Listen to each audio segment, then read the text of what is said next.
Huge. Hello, everyone, and welcome to the Auxies 2024, our biggest episode yet, and I hope you are very excited.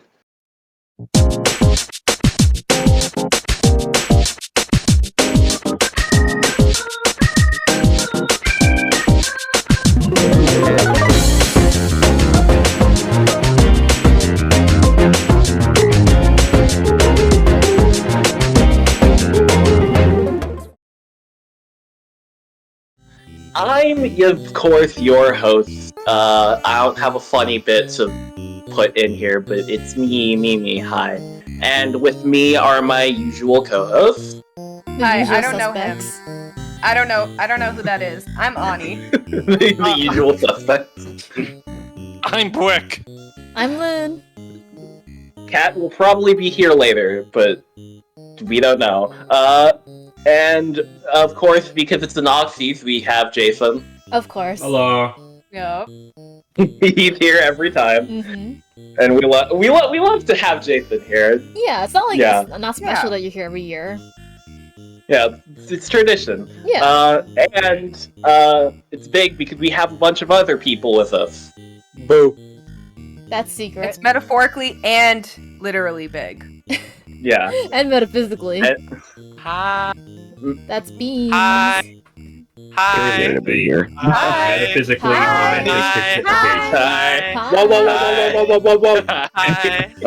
Hi. Hi. Somehow. Hi. Yeah, so we have Bean, Secret, and Warden here. And as usual, we're going to talk about the games that we loved this year, because video games are fun, and we love them. Really? But Whoa, I first never we got- knew. That's We crazy. got an honorable mention section, because there's a couple of games that we kind of wanted to talk about, but ended up not doing that. I think the- the first one I mean- think could be for the honorable mentions could be Slay the Princess. Yes. Yeah. So, Yeah. Slay the Princess got an update this year, pristine cut. I haven't I have experienced not it yet. actually seen all the content in the update yet, because again, I just haven't had a lot of time, so I don't have that much to say about it. But I still love the game very much. So I mean, yeah, it's more Slay the Princess. I don't really know what you can Yeah. say about it, but it's more Slay the Princess. It's good. still You waiting should on look my this collector's edition physical copy to show up. Oh, yeah, I wish I could have gotten the collector's edition. It was just so much money, and I couldn't How do much it. was It has a statue of the shifting mound. It was like I 300. can put it my next to all the other statues of various deities I have. Yeah. I was tempted to talk about this one, but I didn't. Since we're adding in fan games here, because honestly, fan games go incredibly hard. Mhm. So I gotta bring up Dr. Robotnik's Ring Racers. Genuinely fantastic game. Like, really well made. Fantastic mod support. Loon has played it, Brick has played it. Cat has also played it. He'd probably talk about it if he was alive. here. I'm kidding. It's fine. I'm not mad about it at all. Yeah, Ring Racers, fantastic game. Absolutely recommend. It's free, because Sega would kill them if it wasn't free. Go play it. Do it. Right now. As though a Go right fan now. game Right being now. free Right has now. ever No, it's stopped not- a company If from killing it. I may interrupt, okay. I've got my own honorable mention actually. Yeah, sure. Going off of racing games. Ooh. So I don't know if any of you are aware, because this is a pretty niche genre in racing games, where we haven't really gotten like a good F-Zero style futuristic racing game since F-Zero stopped, right? Mhm. Yeah, I heard A that, lot yeah. of futuristic racing games more go after the Wipeout formula, which entails a lot less movement and a lot more focus on things like having guns, right? So this Yeah. game is pretty significant, at least to me, an enjoyer of the F-Zero games. The name of the game is Aero GPX. It is very fast. It feels exactly like F-Zero X for the N64, but it is on Steam, which and a lot takes a lot of like speedrunner tricks that were unintentional glitches in across different games in the F-Zero series, and it kind of just turns them into well fleshed out mechanics. So the game is very, very fun and fast, and to the point where it encourages you to break the game, and it is incredible. It's like It encourages you to break the game. it is a very, very fun and fast speed game, and anybody that enjoys racing games should play it. It is insane. What if you Aero don't like them? GPX is I'm kidding, fantastic. I'm kidding. Well, if you don't like them, you could do something else, I guess. If I may, I would like to add my own honorable mention. Yeah. Okay. I was split between this game and UFO 50, and that was Animal Well. Just such a really well done puzzle game that came kind of out of left field because I was like, oh, it's the Donkey game. Donkey marketed it. It's okay. The funny guy. The funny guy. Funny guy. And then I was like, oh wait, this is way in depth than anticipated. And I put I think 16 hours into it, maybe 20, and I still haven't found everything. Just chef's kiss, mwah, beautiful. Go play Animal. Yeah, we love to see that. 2 more on my end. Shoutouts, Funless. Thanks for being on the cast again. Nightmare Kart, really great game. If you like the Souls games, if you like kart racers, go check that out. It's free. You should watch our video. Of Bunless. Go watch. Actually, Yes, I think as of right now, that's our most viewed video in the Yeah, it is.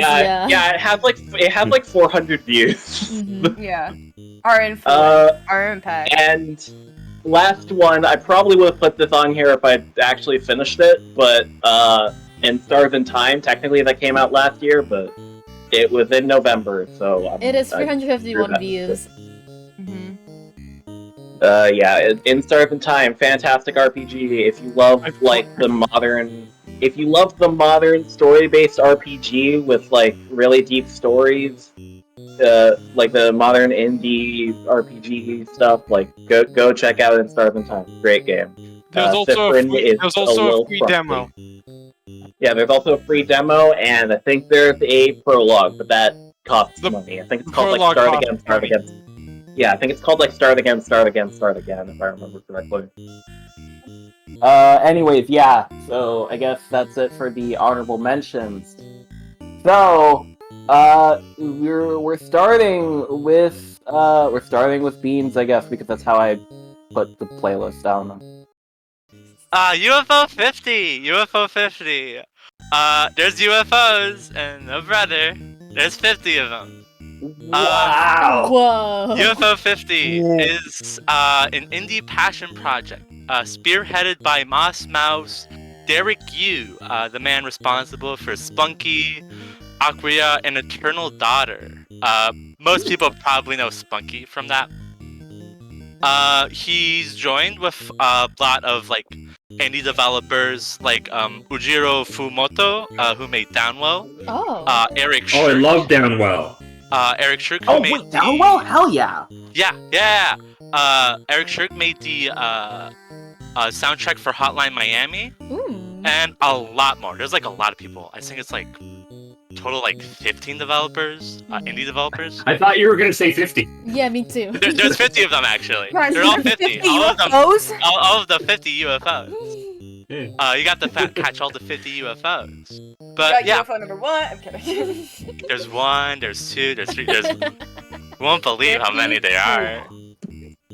But yeah, the game bases itself around the concept of recreating Action 52, a bootleg NES multi-cart released in 1991 that sucked ass, except for Cheetah Man. Fucking Cheetah Man. Love those Cheetah Men. Shout out to Cheetah Men. Honestly, I'm waiting for the eventual Cheetah Man reboot, because I feel like that'll. Cheetah Man 50! There's gonna be 50 Cheetah Men! But yeah, the only catch being that all the games are actually good, and they kind of offer something unique and innovative that isn't like the other games in the list. The development also follows the framework of like a game jam, except you just keep going and you do not stop. Wild, which is probably why the announcement for this initially came out in August of 2017, and it was only released in September of this year. Wait, So it 2017 kind of to shows now? you. What? 2017 till now? Hey, 7 2017 years. Oh my god. till now. It took them 7 years to make this game. Because Holy, they made 50 games. that is and- fair. Yeah, They're like, all good. and from what I've heard, it's like ranging from like here's a small puzzle game to here's a full-on JRPG. JRPG. Oh my Yeah. God. Yeah. Crazy. Oh god, I fucking love this game. But yeah, the game itself revolves around a fictional game company known as UFO Soft that ran from 1982 to 1989. For the other fictional series of game consoles known as the LX system. Luckily, that's the only lore surrounding it. Not like there's any other secrets or anything. No other secrets, nothing. This is a 100% secret-free game. I can guarantee you I that. don't believe you. I don't Certified- I've played enough I would ARGs. never believe lie. you. I No, would I never believe lie.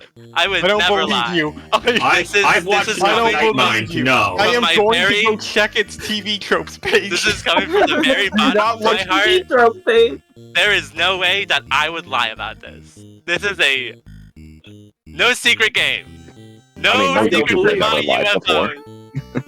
There's no This meta is, it's going secret. to turn Stop out like looking for meta the secret. founder of the think people company's just go and daughter's lie on the soul internet? is trapped inside the People on the cartridge, internet and are we're all legally gonna not allowed to lie, so.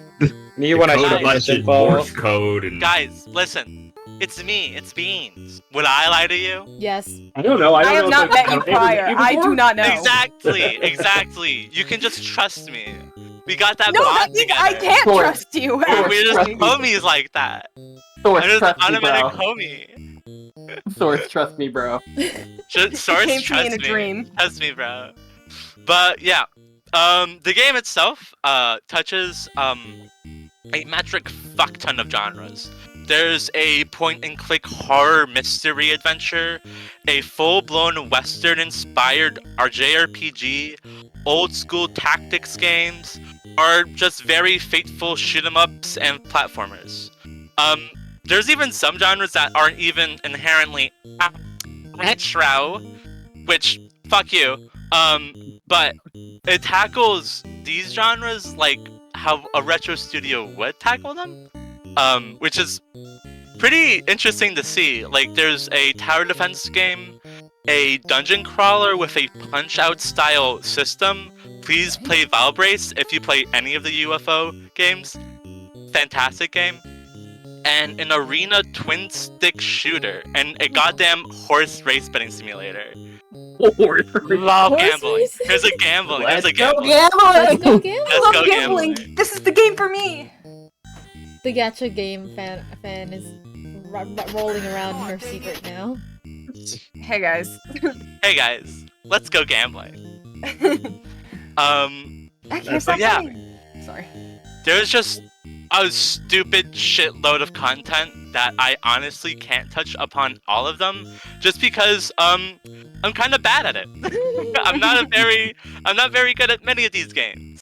I'm kind of shit. Kind of a shit gamer. But another thing I would also like to touch upon is how well they replicated the style of old NES, MSX, and even some like Neo Geo Pocket games, which was a huge Yeah. surprise. Oh, I was not that is a- expecting. I saw someone streaming a UFO 50 game, and I legitimately just thought oh, this is some old anthology series that they're Yeah. oh, we don't have anything new, let's go. And no, it turned out to be This is all brand new. Shout out to Neo Geo Insane. Pocket Amazing. Color, by the way. Yeah, shout out to the Neo Geo Color. Pocket Color. Literally, no one knows Someone that console mentioned that exists. it's such a long ass time. Oh my god. Shout out Sonic Pocket Adventure. That's a good freaking game. Shout out King of Fighters Pocket Edition. Yeah, I was about to say, there's probably a KOF game on there. There that's is. Not about. Yeah. Yeah. It's 100%. There's a Marvel versus a Capcom versus SNK the game on there. That's. Oh funny. yeah, that's right. Neo Geo Pocket. They got King of Fighters. Wait, They got Sonic. How come some of these have the CRT monitor effect on them? Some of these That's don't? an unlock. Oh. But Sega. not like I would know because there aren't any secrets. Yeah, sure. No secrets whatsoever. No secrets. Sega, please re-release Pocket Adventure. SNK's re-releasing like all of their old Pocket games. Re-release They Pocket did Adventure, one. They please. did one for Rocket Dog. What was it? No. Rocket Dog. I think. Oh gosh. It's the one with like the night dog. I cannot remember. Yeah, the I name know of that. it. I know the game you're talking. I want to say Spark, but I'm thinking of Spark the Electric Jester. Rocket Knight Adventures. Rocket Knight. That's it. Rocket Knight Adventures. I'm surprised they like re-released that. I thought nobody remembered that. I love when people But- don't know how to screenshot video games, so they just take a phone photo. Boy, It's how so am I funny. supposed to? What am I supposed to press? Print screen? Yes. Yes! That's dumb. I have had a couple of What's the keyboards matter? that You have take out your not had phone, print you put screen your properly camera- mapped, There's but an in general, entertainment. yeah, you should be able to do that. Yeah, but no. UFO 50 is really, really well done. I was surprised. I was expecting like a few duds, but honestly, from what I've played, I've just had a fun time playing all of them. It's just a really beautifully done love letter to retro games. And it's like $25 on Steam, which is 50 cents per game, or 2 credits for a game, which is pretty cool thing that they added. But yeah, Alex forever, baby. Play UFO 50. Oh yeah. Alright, if that's it, then I guess we are moving on to our next game. So, to any of our good viewers here, they are probably wondering why is this game from 2017 making it in 2024? And I did not lie to our good hosts. The Joy of Creation got a demo in 2024. As I said, nobody on the internet could ever lie. So, The Joy of Creation did get a demo in 2024 and is set to release in 2025. However, I just want to rant about this game, and by doing that, I have a method to get in without lying, because nobody would ever. No It one was would released- ever. Correct. Hello? I'm sure somebody I'm sure respected people in particular couldn't lie at that. But The Joy of Creation was originally a fan project on Game Jolt by a guy named Nixon. This was actually his third release attempt in the Joy of Creation trilogy, after his first 2 projects failed pretty miserably after not being backed by the FNAF fanverse, which is pretty much Scott Cawthon himself approving a game. The game does follow the Five Nights format that is synonymous with said series after its 10-year mark on the industry. However, Five evenings at Frederick Fazbearrington's. True. Exact one! Big if true. Big if true. Huge if true. 5 pleasant dinners even at The dinner being Frederick you. Barrington's. What a grotesque thing to say. I truly couldn't imagine any robot ever eating children. Really? That's Not all I not- ever imagined. In my Yeah, they family-friendly you know, they're- restaurant. Exactly. You know, they're Did you And think I've they were never robots? even robot. like I'm super not like okay. I through osmosis have absorbed a lot of like Five Nights at Freddy's stuff, but it's like even before Five Nights at Freddy's ever existed, like robots eating children is not that unusual a thing to just imagine, is it? I mean, You didn't have that nightmare when you were a kid after just like presumably the same place that the inspiration for the game came from. Like you go to Chuck E. Cheese's and there's the terrifying animatronics. You're like, that thing's going to eat me. I'm scared. I never went to. No, but I had nightmares of FNAF. I never been to. Or I guess, you know what? Actually, I'm sorry. Yeah. I just realized because it's been 10 years, and I'm at least probably 10 years older than anyone else here. So, like, most people here probably don't have much memory before FNAF was a thing. I guess I don't know. Like, just didn't. I about that one, Chief. I do. I have some. no, I guess I yeah, was there when you're it all was like, born. Okay, here's the thing, Jason. You time remember is an illusion. I just had a I stingy vaguely upbringing where I didn't really go to not education. What's the word? Entertainment centers like that. Yeah, I me vividly neither. Yeah. Also, Like those also like the other Yeah, the other thing is like even before FNAF, those were starting to fail a while Yeah, ago, right? So I Yeah. don't know if it was just me. I don't remember having nightmares of like the Chuck E. Cheese animatronics. I had Weird. nightmares about FNAF, and that was really about it. Mm. Once I I mean, had it is the leading once I thing had, in the like, horse here for that. FNAF As nightmares. mascot For, horror. I had FNAF nightmares for 5 nights. It was Oh, very. geez. No way. It was the most. That's hilarious. It was the most What? insane thing. It was Isn't terrifying. that just the plot of FNAF 4? Yes, It's quite literally. Yeah. I Yeah. lived through FNAF 4. I thought that it was like it wasn't nightmares. It was like they were the whole technically thing was it's, like discs. in It was their gas, coma right? after. No, Right. it was discs that were shown exclusively in the book trilogy. That they're all like, wow, it's illusions. They just put them on like the fur coats pretty much, and then the kid just got terrorized by it since Afton was trying to test Remnant out. So he's being like, what's Yeah. the sphere toxin? So Nice. So it's basically Scarecrow does a FNAF. Yes. That is essentially the plot of FNAF 4. What is Scarecrow? imagine Jump Batman back. Villain, Batman villain. Oh, okay. Never My mind. personal favorite. He was Batman villain. He was the guy. You ever seen Batman Begins? No. Cillian Murphy played him. No. No idea He what was you're he was talking the he was like the one of the main villains of Arkham Asylum and also Arkham Knight. Arkham Knight. No idea what you're talking about. You're speaking French to me right now. This reminds me of the Tumblr post that was like, there are so many people out there who have literally never heard of Batman. I'm just like, that's the proud thing. Yeah, I keep That's- forgetting But that. that. I keep That's forgetting kinda- that there's so many things that Loon like hasn't experienced. Yeah. Yeah. For the longest time, Yeah. that was Build-A-Bear. I mean, like, you know, again, I generally, not to be negative, right? Like, you know, I take the attitude of that XKCD, right? You know, every, like 10,000 1,000, people. like first lucky 1,000 people, I think, or something like Yeah, that. yeah. No, like If everyone I already always- knew everything, that'd be boring. Yeah, like I mean, I've always like I've liked having Loon like slowly start to learn more and more about Pokemon. Yeah, because I made a Cobblemon server, and for the longest time I was struggling with it because I was like, what does this mean? What is type charm? What is this? What the Kind of hell is a insane to not have that Pikachu? upbringing. I said kind of insane that I feel like it's synonymous with at least our generation, that like it's the Pokemon upbringing, you know. Yeah, it's like it's also fun because like one of my friends also didn't grow up with Pokemon, so it's like Am I not your There- friend? no, one of my other one of my other friends. Oh, used okay. this. Shout out Paint, hi Paint. Hi, Paint. You did really good in that real-time fan dub. Yeah. I mean, Hmm.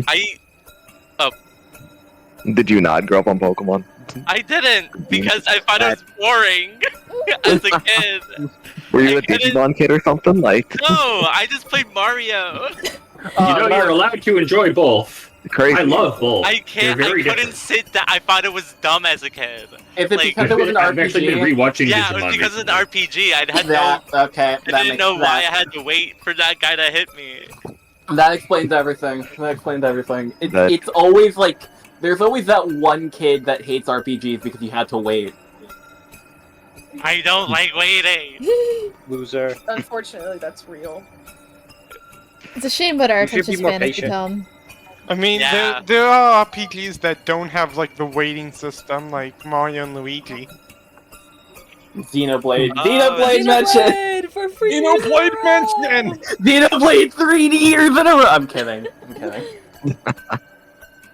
So continuing on like the normal Five Nights formatting, where each night progressively gets more difficult. and perhaps a new element here or there, like FNAF 3 adding Springtrap, and then eventually more animatronics. This game rather, completely different. Every night is its own thing that does progressively get more difficult, leading to a 5 a.m. or the equivalent of 5 a.m. For some nights, getting a quote-unquote hard mode, similar to Sister Location's Entered Night. The first level of the game, the bedroom, starts off with a toddler attempting to brave the horrors of animatronics trying to get into their crib, with the perspective switching in the second night over to our protagonist's wife, who is in a living room attempting to stop 3 animatronics from entering the room using a TV to pause them. You can only pause 1 at a time, between a Foxy and a Bonnie. Then, from the 3rd to the 5th night, you switch perspectives into our protagonist being Scott Cawthon himself, the creator of the games, as the joy of creation is his creation. Huh? Hell yeah. Yeah. As it is his creations coming to get him. I'm not going to spoil the plot fully, as Beans wouldn't spoil, doesn't know about any secrets in UFO 50, but you progress into the basement, the attic, and his office. The office segment does play similarly to your FNAF 1. However, the basement becomes a puzzle level, and the attic level, instead of having you survive until 6 a.m., the game instead has you trying to hit objectives. Within each night, there's also a secret newspaper that tells you the plot of this game, with the eventual reveal that the person who is attempting to help you, like your phone guy, was attempting to replace Scott. I know that I said I won't spoil it, that's just minor. Attempting to replace Scott so that they can live as his creations forever. The game is genuinely beautifully done in terms of rendering for a fan game, especially a Game Jolt game. Isn't it really horrifying?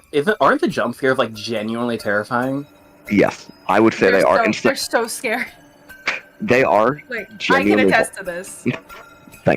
They are genuinely. We're not editing any jump scares into this. Do not worry. We like our viewers. I don't know about that one, Chief. Yeah. But instead of a TNG jumping at you in 5 frames a second, or security breaches attempts at a jump scare, the game is trying to eat your face. Yeah. White woman jump scare. White woman jump Literally. scare. I love white woman jump scare. So, they are genuinely terrifying. And then also, even by comparison to the other 3 games... Nah, go on.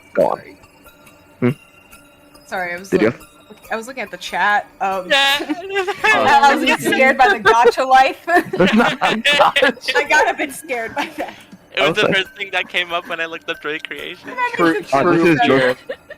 The Joy of Creation that... Gacha life. Just for our reference to your viewers, this individual, Beans, who has definitely appeared here, has put in a predecessor to the Joy of Creation story mode, so the models are still in work, and there is a gacha life with the ignited animatronics in here.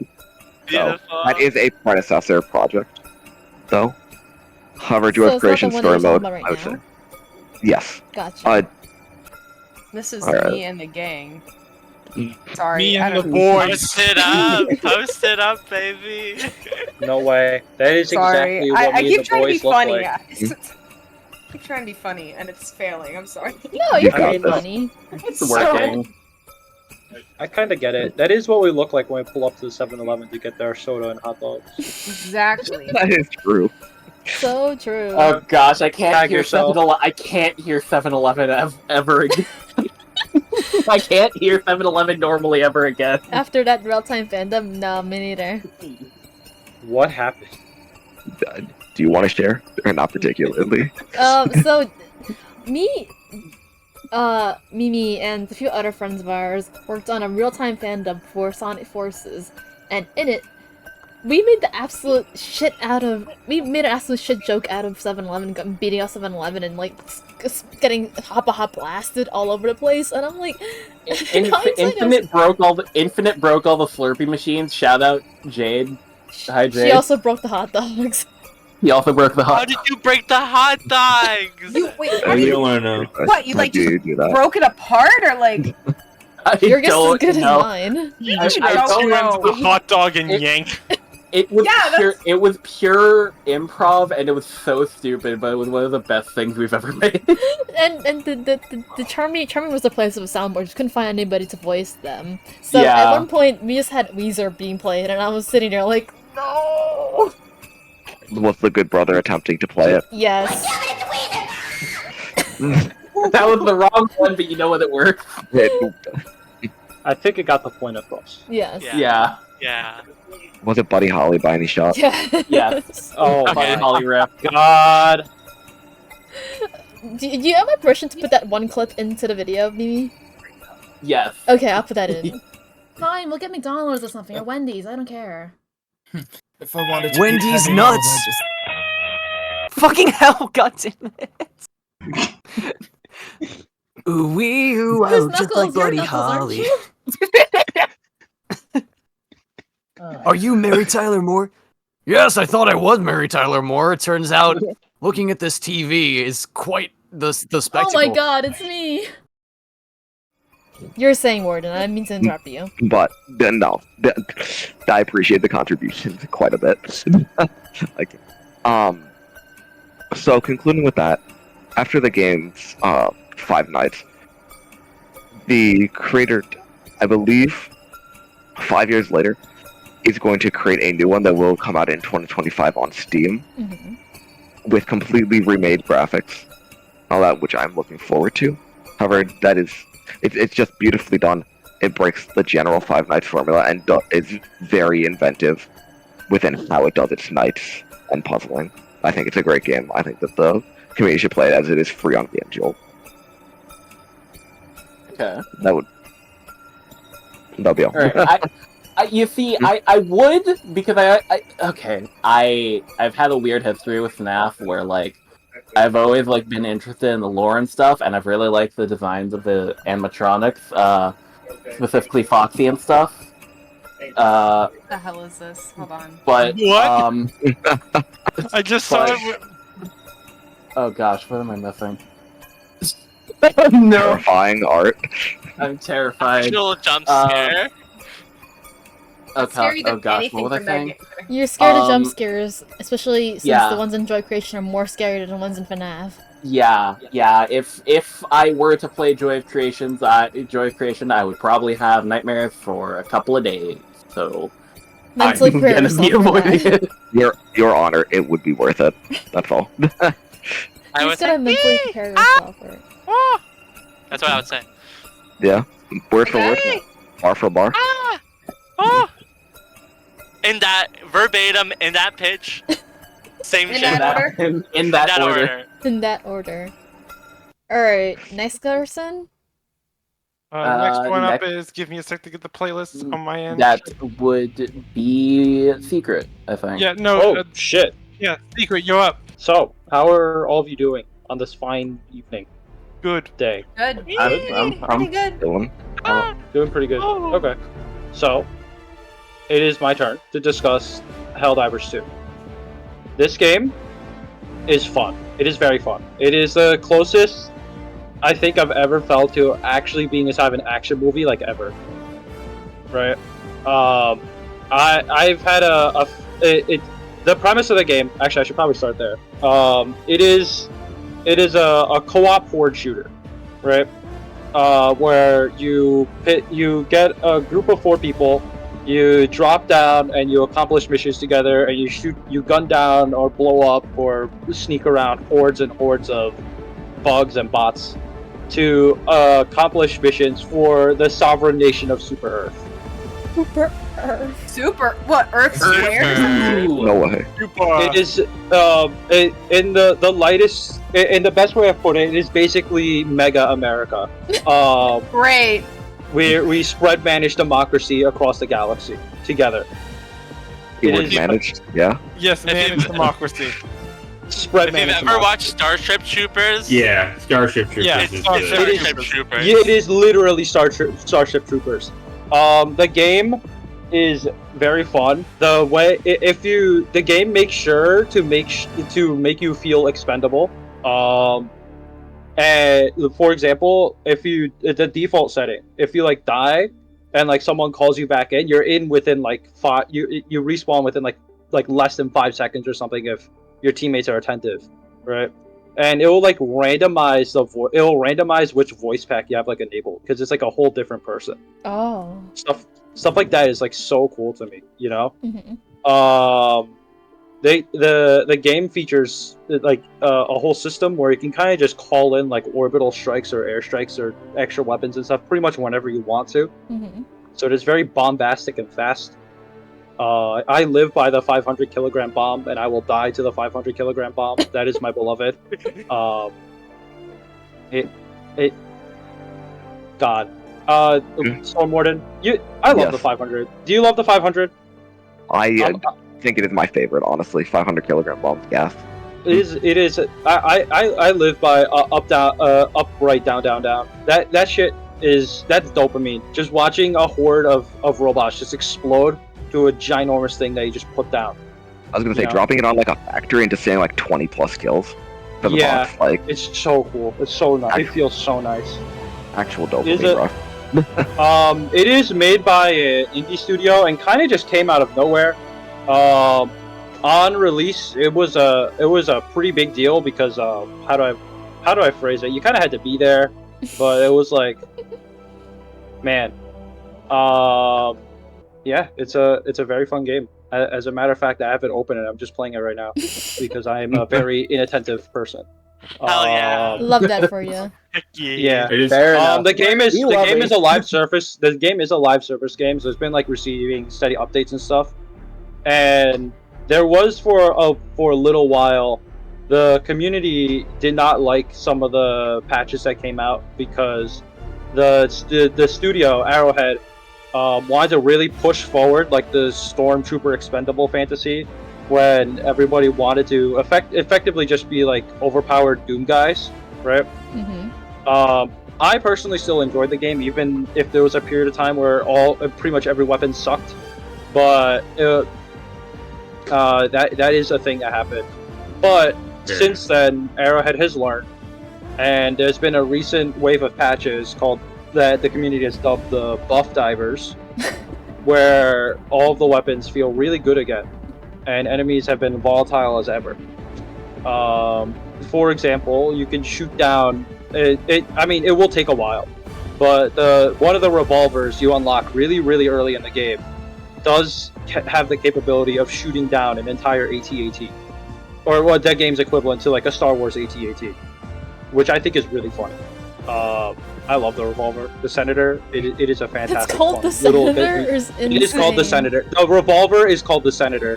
That's I immediately imagine Senator Armstrong. Is it made of nanobots? insane. Nano machines, son. Honestly, it feels like it. Awesome. Yeah. The game is hype. The game is very hype. What can I say? It is Helldivers too. It is a good time every single time I pop it on. And some of the missions I legitimately come out like sweating just because of how like intense it can get. Because of the game revolves around having like a patrol system where like on the map there'll be groups of enemies just wandering around. And then if the enemies spot you, they'll like call in either a bug breach or a bot drop, depending on which faction you're fighting. And sometimes those can pile up on top of each other and can make it pretty endless if you're not careful. So it can get really intense when you have to like hold down like a little mining probe to collect data while hundreds and hundreds of bugs are trying to swarm you. And then the game decides to fart out a couple bile titans to go and attack you, and then you're scared. It's a very, very fun game. It's a very fun game. I love this. I've put several hundred hours since its release. Somehow, even though my time is pretty limited, it has eaten up a sizable portion of it. Nom nom nom nom nom nom. Yeah, exactly. I don't know. I love the game. I'll have my segment here. More people should hop on. It's like a triple. It's basically a AAA game, a AAA horde shooter for $40. Like it has the presentation of a AAA game. You know. All right. It's a pretty incredible game. Yeah. Okay. All right. So I guess that means next we got Jason. Hello. Yes, I picked Alan Wake 2 because, as you mentioned this a little bit earlier, it's a game about a writer engaging with the metaphysical implications of his work being real in... Okay, so I was in grad school for creative writing and working on my last semester in thesis when this came out. And I just felt emotionally very connected to Understandable. it. Have a nice day. Yeah, I understand. It's but it's like really rad because it's like Alan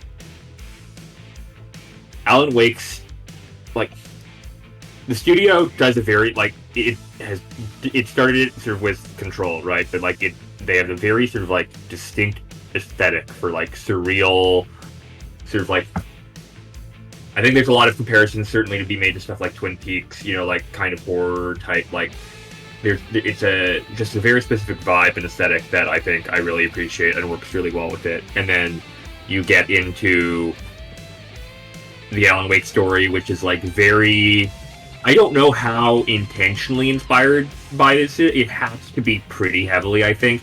But like, it reminds me a lot of Philip K. Dick and Valis, and I don't know if anyone here is like familiar with that story. But basically, Philip K. Dick was this very sort of prolific science fiction author who, whose work very consistently sort of had to, you know, dealt with themes of like paranoia and not knowing what was real or what sort of the actual nature of things were, including like of like the self and memory and all these things. And he had like a religious mystical type experience one day when someone was delivering some meds after he'd had like a dental surgery or something, and became very obsessed with trying to make sense of it. And he sort of fictionalized this in the story in the book Valis, where there's, you know, the main character is very obviously supposed to be him going through this stuff where he's like experiences having this like pink laser beam from space shooting into his brain and transmitting these messages, except then Philip K. Dick also shows up as the main character's friend in the book. And it's just like, but like over time he sort of he created sort of, you know, this diary of trying to make sense of this experience that he had that still has never actually been fully published because it's literally like thousands and thousands of pages. But he basically like got obsessed with and sort of rebuilt Gnosticism from scratch. Hell yeah. And so there's just a lot, like, and it feels like there's a lot of that sort of going on with how the sort of the world that Alan Wake comes from, and then the world of the story and how they engage with it, and sort of the themes of the, you know, without getting into like spoilers, like a lot of themes of how they address sort of this apparent loop and how this works sort of metaphysically also sort of tied back to it. And I that's something that I just found sort of very interesting and very well done and enjoyable. Like I said, stylistically, I think using live action for various portions to create this sort of hyper, like, because the game already is fairly realistic graphics, right? And so your brain is kind of like, this is already, yes, this is real people. And then when you get actual live video, like, there's this sort of weird hyper reality to it that I think works really well. So yeah, that's sort of my feelings on it. Woohoo! Let's go. Oh yeah! Didn't even spend 4 minutes on it. Yeah. I don't know. I mean, it's I don't know if anyone else has played. Anyone else has any thoughts on it? That's just I like the song that's playing in the background. Yeah. It is very good. They had the, It is very good, yeah. it's very that's like and that's like a great like gameplay section of just like he's right on this talk show and they have the guest band playing this is all the it's rad. Yeah, I will say I know nothing about the game, but I love when games have in-universe bands that the music comes from. That's always been one of my favorite things. I love that detail. Yeah. I love a good fictional band. Okay, so next is supposed to be Cat, but he's not here right now. I mean, so- I have a feeling you may want to talk. Do we want to wait for Cat or? If he doesn't show up by the time I'm done with my section, then I'll just talk about his game because we both play the. Yeah, and I also played it too, so I can tag in on that too. Yeah. Okay. So Brick, you're up for your game. I'm up.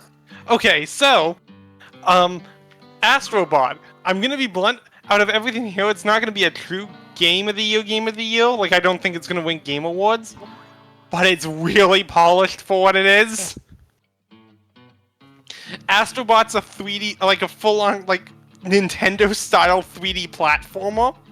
Oh yeah, I remember people comparing it to like Super Mario Galaxy. Yeah, because it's... Or Sunshine. That's why. If you own a PS5... If you own a PS5, or if you're one of those guys who, for some reason, still bought a PS5 Pro after learning of the price... Aren't you one of them? No, I have a base model. Okay, thank God. Yeah, guys, the PS5 has a game. Yeah, this is has the one game. PS5 game. We did it, guys. We found the one PS5 game. The PS5 has one game, and that is Astro. Yeah, because I honestly don't think they're going to be bringing this one to PC, mostly because it's heavily reliant on being a PlayStation game. Like, the ship you have to repair over the course of the game literally is a PS5. Which is really funny. I love PS5! The game! For context, this game is essentially a much bigger version of the pack-in title from the PS5.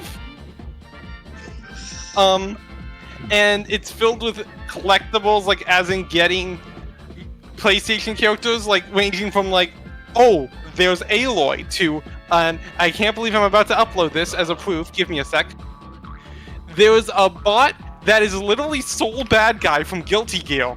Soul Bad Guy! Yo. It's just Soul Bad Guy. Guilty Gear mention. I'm a big fan of that guy. Yeah, You photos sure in the... I'm He's posting a bad guy. I'm posting photos of it in... Oh yeah, he does like a chat. volcanic viper, right? He does his uppercut. Oh, he kind of looks silly. Guilty Gear mention. Guilty Gear mention. Why You does he can stand tell there's a up like lot that? of love in the game. It's okay if I do some spoilers. Just like nothing like super story heavy. Yeah, there's not really a lot of a story. It's like beat up a guy sort of thing. I would This is more like imagine a since level it's a pop-up. spoiler. Yeah, sure, go ahead. Even then, I'm just gonna make it the first world.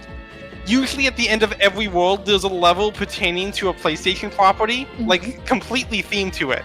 Oh. Like, there's Okay. obviously, like, your God of War, Modern trilogy, but the first one is Ape Escape. Yeah. Ape Yeah. Escape mention! I was so surprised when I was playing it that I was like, what do you mean they remember Ape Escape? To be fair, this is the team behind this, Team Asobi, is comprised of former members of the now shut down Japan studio who worked on Ape Escape. Oh. Okay, that makes sense. Yeah.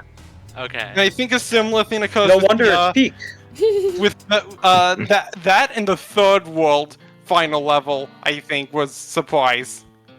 Wait, no, third or fourth. I'm just gonna, is it okay if I just say what the surprise fourth thing is? Again? Yeah, sure. Sure. Loco Roco. Loco Roco! Rocco! We said that in the exact same inflection, Julio. Yeah. Because I love Loco Roco and nobody plays it.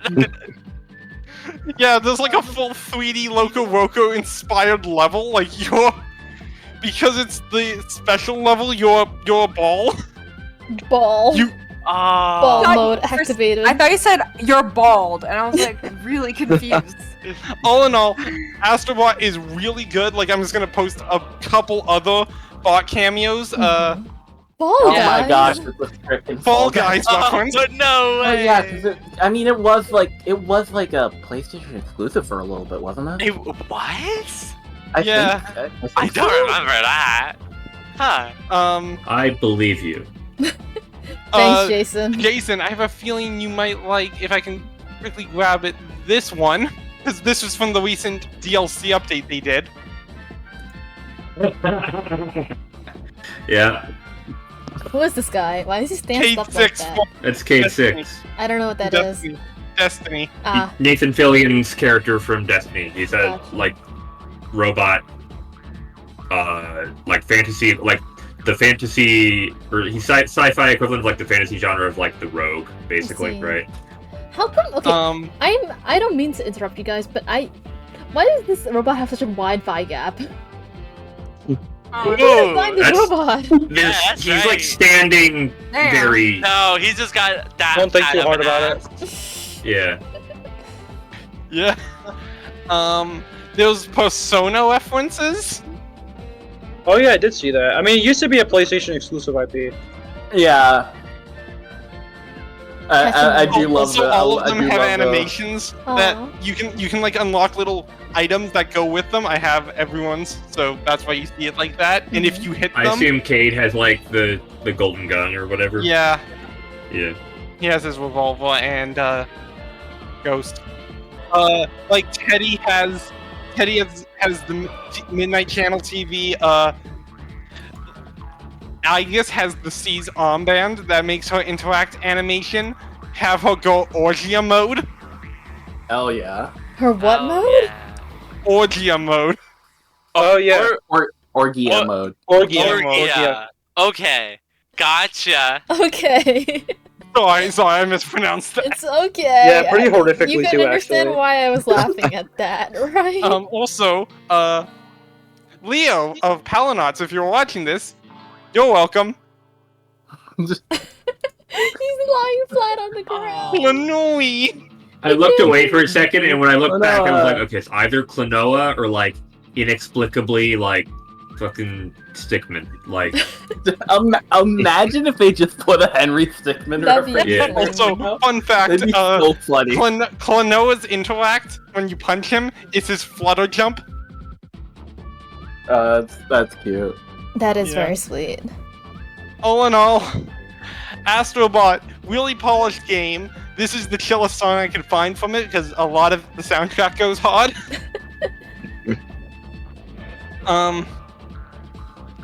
That's pretty much all I can say. Loon, you're up. Hey guys, so the only other person who has played this game in this entire call of 11 people, I think 11 people, hold on, let me count. 11. Right now it's 8. Wow. Right Eight now it's people. 8. What? It was gonna be 11, So but close. we lost somebody, and another buddy, and another buddy. So, 3 people to be exact. yeah. No way. Fast That was some difficult math, man. How'd you do that? So, I am supposed to be good at those. it's cause Could you like teach me you're a how to secret count it? Asian man. Life do be happening.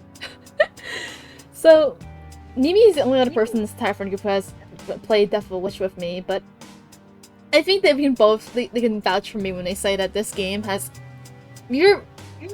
As somebody who's been in the fandom for Paradise, which is a series where this game comes from, since high school, and I'm like graduated from college now. Like, it's insane how long I've been a part of this fandom. The amount of, and I will say this, the game has improved on the formula that Luca Born and Dream, which is the prequel, has set. They really, Colin, who's the main dev of the game, has really polished their visual style. Looks totally different. Like, I don't want to say totally different, but Shout out to before- Colin, by the way. Thanks for giving us an early copy. yeah, bless your heart. I never had an early copy of the game before, so this is like a dream come true to somebody who has never really like gotten a chance to do this before. Yeah. So, Colin really polished the visual style before in the first game. the mantras all looked recolors of the original slashing animation, but with the Death of a Wish, every mantra, like every weapon, has a separate animation now, and it's really cool to see how much more polished the game has become. And without the stamina system, a lot of combos in the game have become like so much easier and execute, but the depth of the gameplay has gotten a lot deeper as well. I have barely scratched the surface because I'm not a gamer. I'm not a very good gamer to begin with. I just like seeing things die on screen. I love seeing my enemies explode into pieces. True. So true. So Basti. true. But Love explosions. what was that? I said we love explosions. Yeah. And this game, Explosion make brain go boom. and especially because this game is a very like, it's a very queer love story. I'll be so real. Spoilers for the end of the game, but like, it is very, very queer, and there are a lot of queer characters. There's a trans woman named Naomi, which is a spoiler for the first game, but you know, Been out for 6 years. It's been out for 6 years, since 2018. I'm not gonna call myself out for spoiling a game that's like 4 years old. Is it 4 years old? I can't do the math. It's 6 years old. 6 years old. Okay. So, and I've documented my experiences with Death of a Wish pretty well on this channel before. We did a whole last playthrough of it. We haven't finished New Game Plus, and we haven't gotten the end of Madeline's story, but I think we did a pretty good cover of all the major Yeah, I mean, we got game. through the entire like main storyline. They have had a couple of updates since. Yeah, but those are they like- added a They added a they- randomizer they- mode and a roguelike mode. which I believe Loon got to test one of those. I got to test the randomizer mode. That's why my name is in the credits. Don't look at that. That's a spoiler. Don't dox myself, okay? I'm kidding. It's fine. It's a game after all. Yeah.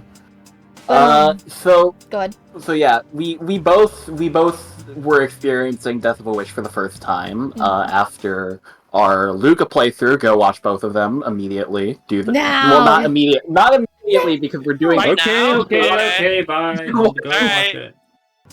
But yeah, so we both experienced it at the same time, and much like Loon, it has been my dream to like be able to play a game early and like have a dev be like, "Hey, here's the code to play the game early." That was incredible to me.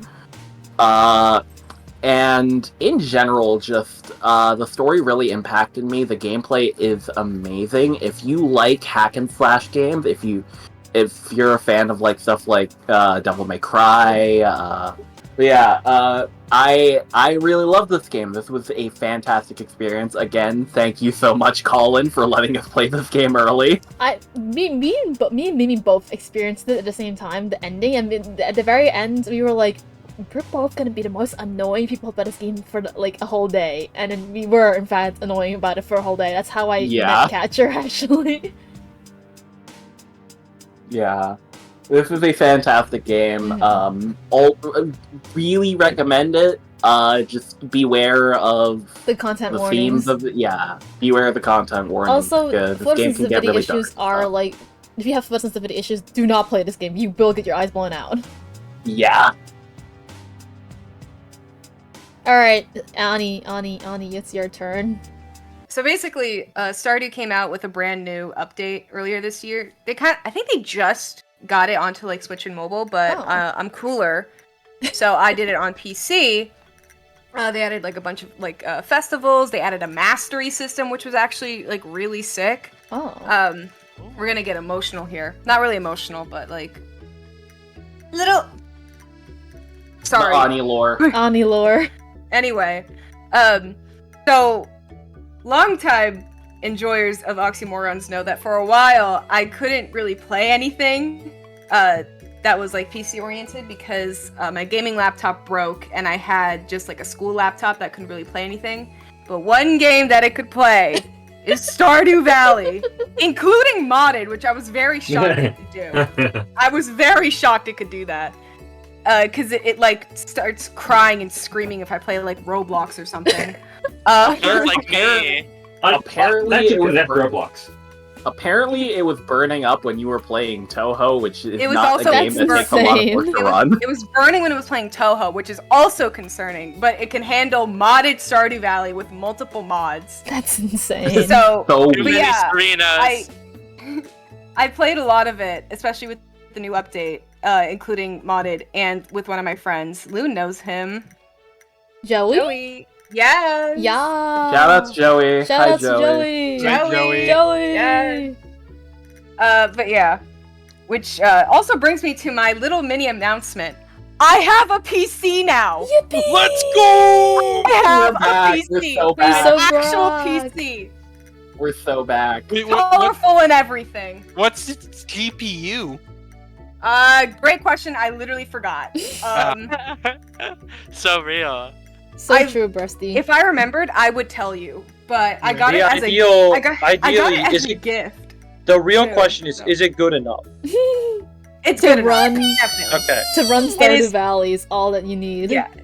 To run Stardew Valley, to play any game rather, and not risk my computer fucking exploding. Finally, we can continue. We can continue the Toho video. Yippee! That and I can play actual games.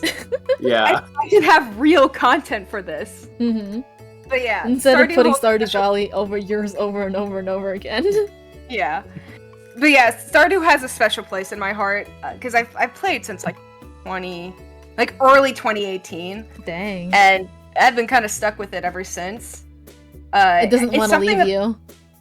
and I don't want to leave it. It's something that I just always come back to. Mm-hmm.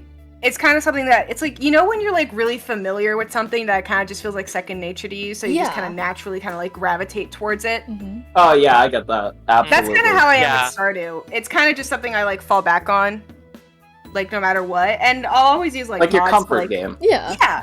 Yeah. And I always kind of use it to like. I always use like mods to like spice up the gameplay, even if it feels like kind of stale, which it never really feels stale for No. me. Granted, it's not like this huge open-ended thing where you could do literally whatever, but it's you still have like a lot of variety you can do. And like, Can I say something? no, I'm Okay. kidding. Yeah, go ahead. So I recently got into Stardew Valley myself because I hadn't really like played a lot of Stardew Valley before. I never owned the game. I just played it when my friends came over, but I recently like, got into it myself. And can I just say, what the fuck was as concerned Ape thinking making a fishing mini game? Why is it so hard? Dude, you get used to it. It's so bad. Even like level 10, you're like ass. I always have to get like the special stuff for it. It's the one where you're balancing it, right? Yeah. Yes, but you're That's clicking and not spamming the awful. button. It's not terrible. It's the worst part about it, but like it's not that bad. But I still need all the extra stuff so I can be better. When was the fishing game added? Good question. Speaking of, I'll save it for. Because I feel like I remember there was like a brief time in like 2019 that I was working at a quality like a QA testing for is that cat? for That's stuff, Cat. and I feel like I remember there being something in Stardew Valley that the team working on it hi, found Patrick. very frustrating. But I don't. You did Bonus you guest. just in time. Catch-up. Surprise! Surprise, I motherfucker. know that my microphone is not exactly the best at the time, but Are you underwater? Catcher. You came just in time. We're doing Stardew Valley right now. So, anyways, my game of the year is Balatro, and I will tell you is that Balatro is a wonderful, genius, amazing game, which I have spent 60 hours playing in the past 2 months. Holy hell, it's really fucking good. So, only 60 hours. Yes, I've spent about I'm just 60 kidding. hours No, playing. no, You can Only do better. 60 You can hours. do better. I'm Hey, I can do terrified to 500 see what my Triple A. time on Triple it A. is. Yeah, I spent 500 play? hours playing Bloons Tower Defense 6 this year, so it's not. I shouldn't really be talking, but I guess to All explain right. why I think Balatro is my personal game of the year is, well, one, it's been nominated for 5 different Game of the Year awards, and it blows my mind just how good it is. Like, legitimately, it's a roguelike card game, and it's basically you make different hands in the same context as like poker hands. So there's like flushes, straights, pairs, and you just get like a certain number of cards. But the genius thing about Balatro is that you get Joker cards, and these Joker cards can add certain effects. So it's tricky to explain without really playing it, but what happens is you have chips and then you have a multiplier. And depending on how you play to your multiplier, you can multiply the amount of chips that you have. And every hand that is played, it gets added to your main score, and then the multiplier multiplies those chips together. But you only have a certain number of hands that you can use that adds together your final score. So your final score is really what matters. But there's so many different things that can like change the outcome of your score and how it's able to be affected and how like just how it's able to be created in general. So yeah, I have spent so much time playing Balatro. It's just the game itself is also really so satisfying with the way that like cards move and the way that you like click on cards and then they like snap back into place. And as soon as the hand is done, like as soon as you actually win the round, all of your cards like shuffle together in the deck, and it's, oh my god, it's so satisfying. I love it. So that's like one of the main reasons why I love Balatro, and one of the main reasons why you should pick it up is it's only $15 on Steam, so it is incredibly it's also on mobile now, which is it's on mobile. Not to mention that's terrifying. It feels like it really fits in with like mobile solitaire and stuff. Even like just the card aspect, everybody has been seeing it as just like it's a card game, but it's this, and it's like it's so different than that. It's like there's so much more to it that the more that you play, it's wild how sort of I just like, because this was a game that I was thinking about being my pick before I saw that someone else had already like. Yeah, I snatched it up immediately because because I was like, again, I haven't played like, but I really like it's mine. I love Balatro. The amount of just like sort of like random inexplicable like esoteric stuff that's in it with the tarot cards and the theming of a lot of this actual stuff, and all the blinds being like, ancient. Like, it's the, I imagine most people who play Balatro, even if they recognize the tarot cards and the planets for, like, astrology or whatever, like, don't realize the blinds, the symbols are ancient Phoenician. I will say, I was gonna say, the fact that it just combines so many other aspects of, like, cards and card things in general. Like, there's celestial packs, which update your types of hands that you play, like flushes and straights, so those can upgrade those and the multipliers and the chips. But there's also like tarot cards, which can like affect the cards in your deck, so you can change like cards to deal more chips, more multiplier. You can have lucky cards that like give you more money if you land a certain number, like 1 in whatever. But the jokers are really just the part that like changes the whole aspect, because it makes you really think. It's like, should I be spending this much money to get this joker, or should I wait next round, or should I waste $5 on a reroll, or could I use something else for that? And it's like, there's so much thinking that's involved in Balatro, and there's so much math that you have to do, that it just makes me like, I don't know, I love it so much. I keep saying that, but it's like, it's one of those things you really gotta play. It feels like it's like, once you play, and like now people know it, so it's like, but like, it starts off, it's like, okay, this is pretty straightforward, I get it, this is like solitaire poker, and then just, it adds thing after thing until it's this much more complicated and deeper. It just gets like bigger and bigger, and the more that your deck grows, the more careful that you have to be with like the cards that you play and the different types of hands that are there. And like I love that because you can add more than 4 of a thing, and then there is a 5 of a kind planet, right? And it's Planet X. Yeah, it's like no, I especially love that. It's not actually there. It should be like that. No, I think that's even cooler. Is the types of like card things you got. And the music. I gotta freaking talk about the music. Music's very good. Hell. It has a very good the CRT effect I also really like. I think it's Balatro, the CRT effect is very cool. But I will Yeah. say, the music in Balatro, it only has one song, but this one song is so fucking good. It's like I have gone to bed and I've woken up and then I've like had it running through my head as I'm walking, and like I'm going to class and I'm just like humming to my head da da da da da da da da da da da da da da da da da da da, and it's like so like earwormy. It just gets stuck in your head. And the fact that like it changes with the other types of cards that you can get. So like if you get a celestial pack, or if you get like an arcana pack or something, the music is going to change. You'll notice like subtle hints of reverb, and like it'll pitch things up a little bit, or it'll bring in the synthesizer a little bit louder, and like there's so much stuff that they did with the music, especially when it changes. But the game is so weird and the pixel art is so cool, and just sorry for going on a little bit longer. No worries. It's fine. That's fine. You've only went for 7 minutes. I apologize, but Stop apologizing! yeah, It's about. I don't mean to. Sorry. I mean, this is about the length that everyone else has talked about their games. Yeah, So I exactly. think it's So you're fine. fine. Yeah. I know I joined kind of last minute, but I was so excited to talk about Also, this is Balatro. like because I've also been because this is one I think a lot of the games. Well, I guess the Death of a Wish, like also multiple people, like a lot of the games like other people had not played, so there was more just one that person is talking, true. whereas this, Yeah. like, now like. so I it makes also sense did to play take a Death little of a longer. Wish, and I will say I loved Death of a Wish. That game is really, really good. Yeah. Okay. If that's it, Ani, did you have anything else you wanted to say about Stardew or? No. Sorry for interrupting. No, it's it's fine. okay. It's fine. I didn't have anything else. All Also, right. If there was anything, it's gone now.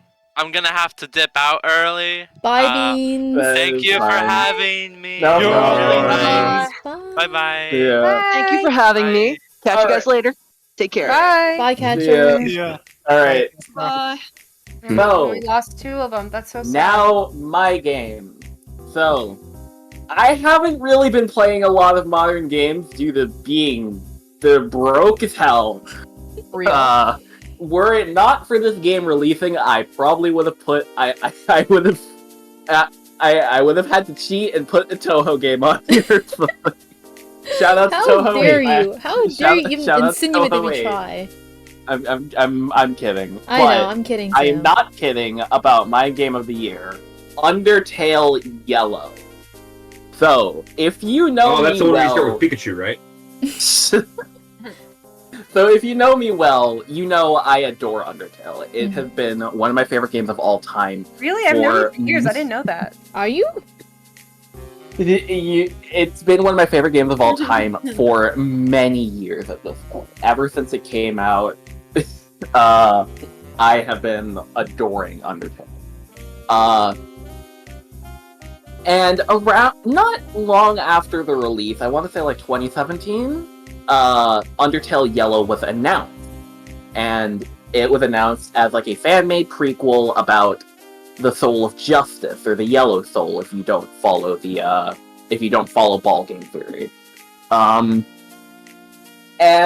obviously, you know, like, oh, more Undertale, this is gonna be awesome. And then we didn't hear from them for like a while. The nature of indie games. Yeah. Game development takes time, so I understand. Around 2023... Yeah, a while is the standard like time unit of measurement for game development. Yeah. Around 2023, we started hearing from the devs again, and apparently they had done a lot more work. And eventually, the game finally released in December. And I didn't get to play it until January. But when I played it, I felt emotions I have not felt in a very long time. This... Grandpa emotions? No, pause it. This game, pretty much just brought back all of my nostalgia for Undertale and all of my love for the side of the fandom that isn't constantly losing. The side of the fandom from like 2015 that isn't lose. Okay. Yeah. The fandom the fandom outside of that you know. If you know, you know. No, I don't know. Explain. You have to. have a very There's a particular reason- flavor. There's a reason why I'm there's kidding, you don't NSW. actually have to. There's a reason why the NSW tag for Undertale was established before the game even released. That's what I'm trying to say. Yeah. I genuinely, like, this was generally just something that ignited a spark of just pure love for fan creations and just, because it's so well made. You could tell me that this was something Toby worked on in his downtime while he wasn't working on Deltarune Chapter 3, and I'd believe you 100%. Which, by the way, very excited for Chapter 3 and Chapter 4. Same. Can't wait for that. Mhm. But yeah, the sprite work is fantastic. Animations too. Oh my god, they're so good. They're so good. I'm not gonna spoil some of them because, first of all, it's Undertale, so it's Go look at them story-heavy. yourself. But like the little run animation that Clover has is just it's so charming, and it's all of the characters, they look fantastic. All of their animations look so smooth. And the music is absolutely amazing. I was stuck playing Six Shooter, which is the song that's playing in the background for a while, because first of all, it's a reference to the frickin' Mario DS games, the match card, the 2-card game. I forget what it's called, but like it's a reference to that, and I was obsessed with that as a kid. So, love that. But other than that, the soundtrack is amazing. I think Note Block worked on it, right? Yeah, I think Note Block and the game's creator, Master Sword Remix, I think. But yeah, fantastic music. I won't go into the late game songs except for, with the exception of, I think that A Mother's Love is genuinely one of the best final boss themes I have ever heard. Mimi, please, I said this first time I listened to it and wanted to say it again. Please listen to the man on the internet lyrical cover of it. It is really good. Potential. I will do that Like at some point, I guess. it was even endorsed like this is good by one of the artists on Yellow. Huh. Cool. I will keep that in mind. But yeah. Other than that song, which I won't say where, but I mean obviously if that's Final Boss theme, I won't say which route it is, and I won't say the context, but go play this game if you haven't. Other than that, I like how they remix enemy approaching for all of the different biomes that you're in. Yeah, that was really cool. In general, the boss themes in this game are fantastic. I really like Protocol. I really like I forget the name of Decibat's theme, and I also really like Forlorn, Doll's theme. And just all of the town themes, all of the music is absolutely incredible. I know my good friend Lucky would be very happy if I mentioned Mo Money, so gotta bring up that. Hi Lucky, if you're watching this. There's so much I could talk about, and it's so hard for me to just talk about it because it's so good. Just everything about this game is filled with so much love for Undertale, for Toby Fox in general, just for the community, for everything. They have an Undertale Red reference in this, and I love Undertale Red. Oh my gosh. Red is in the game, I think. Like, No way. She shows up in one of the later areas. No way. She's not like a boss fight or anything. She's just an NPC, but like still. But still. Is she? That's crazy. Yeah. Is she still part of Royal Guard? Yeah, if I remember correctly. This game, so far I've only done Pacifist and I've seen bits and pieces of Neutral and Genocide. But genuinely, Pacifist almost made me cry like a baby. Okay, it's a prequel, and you know going in firsthand that, this child is not surviving. Yeah. But you do Pacifist... Hey, Kat. Happy birthday! Pretty much perfect timing. Happy birthday to you! Happy birthday to you! Happy birthday! Happy birthday, dear Cat. Happy birthday to you. Hey, fun fact, you were born today. Are you too? Sorry, what was it? Wait, what happened today? You were born today. Isn't that a fun fact? Oh, true. Yeah. Okay, I'm sorry. I would have been here earlier, but I was outside, and then when I got home, I forgot to join the call. So It's okay. listen, a game came out yesterday. I have been addicted to it. No, a game came out 2 days ago, but I started it yesterday. What game I is have been it? addicted to it since yesterday, and it's called Atlas. It just came out. Oh. This game is Heat. I've been glued to this game. Is like that your it's game of the actually year? huh? Is that No, your it's not. game of the year? It was probably not it. I'll be honest, it hasn't been out long enough to be my game of the year. But Yeah. if this came out a month ago, it might be. Gotcha. But, Yeah. this game's Okay. actually flames. It's I love it. But Yeah, you came at the perfect time because I was getting close to finishing my segment. Oh, we lost somebody. what was we your lost. statement? We lost Wortham. I said finishing my segment. So yeah. Obviously, it's a prequel. Going in that Clover's gonna die because there's a yellow soul, so it's obvious. They But kind you of have play, to. you play the pacifist ending, and I almost cried like a baby. Genuinely, this was one of my favorite endings that I've ever seen in the game because it was just so heartfelt and just. I really don't know what else to say. Just this game is fantastic. Obviously, it's a fan game, so it's free. Go play it.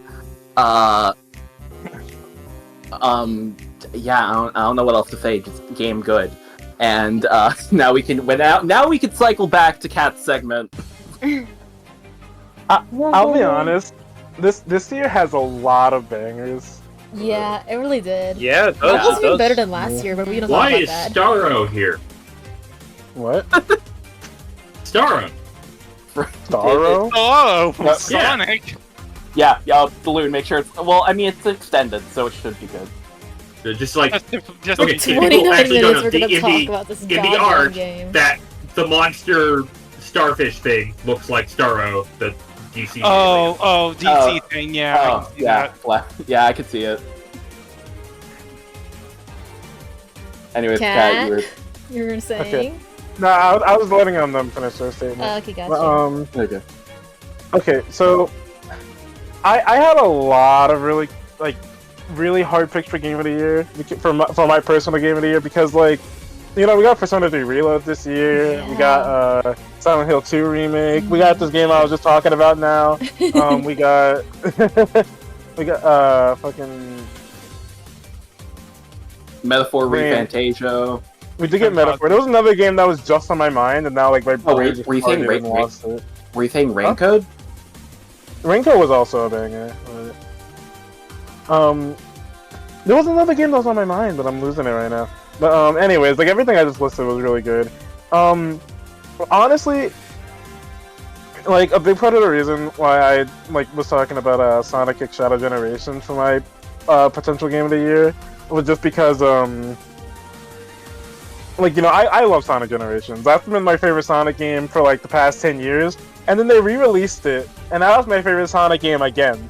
it's like when Resident Evil 4 got remade. Resident Evil 4 was already my favorite Resident Evil, and then they remade it, and that was my favorite Resident Evil twice. But What do you mean Sonic Generations has been around for 10 years? It's been around for longer than 10 years. It's been around for 13. It's been around for 2011. That's only a day As away. soon as I stop and think about it, it's like, oh god, no, yeah, that makes sense. But it's like, no, it was just... Oh, right. It's like Generations that is long like ago, right? Generations is It like, doesn't, no, it's like, no, it was a while ago, but it was like, oh shit, it was, wow. it's like Generations I'm is just like the quoting the bastion meme, of modern Sonic. I'm just quoting the meme of what? The Wii and PS2 weren't that long ago, right?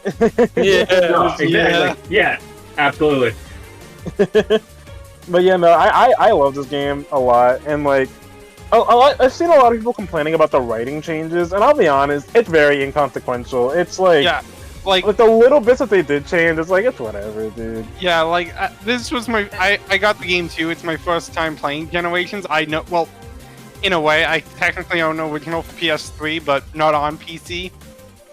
And it was like, it was a decent script.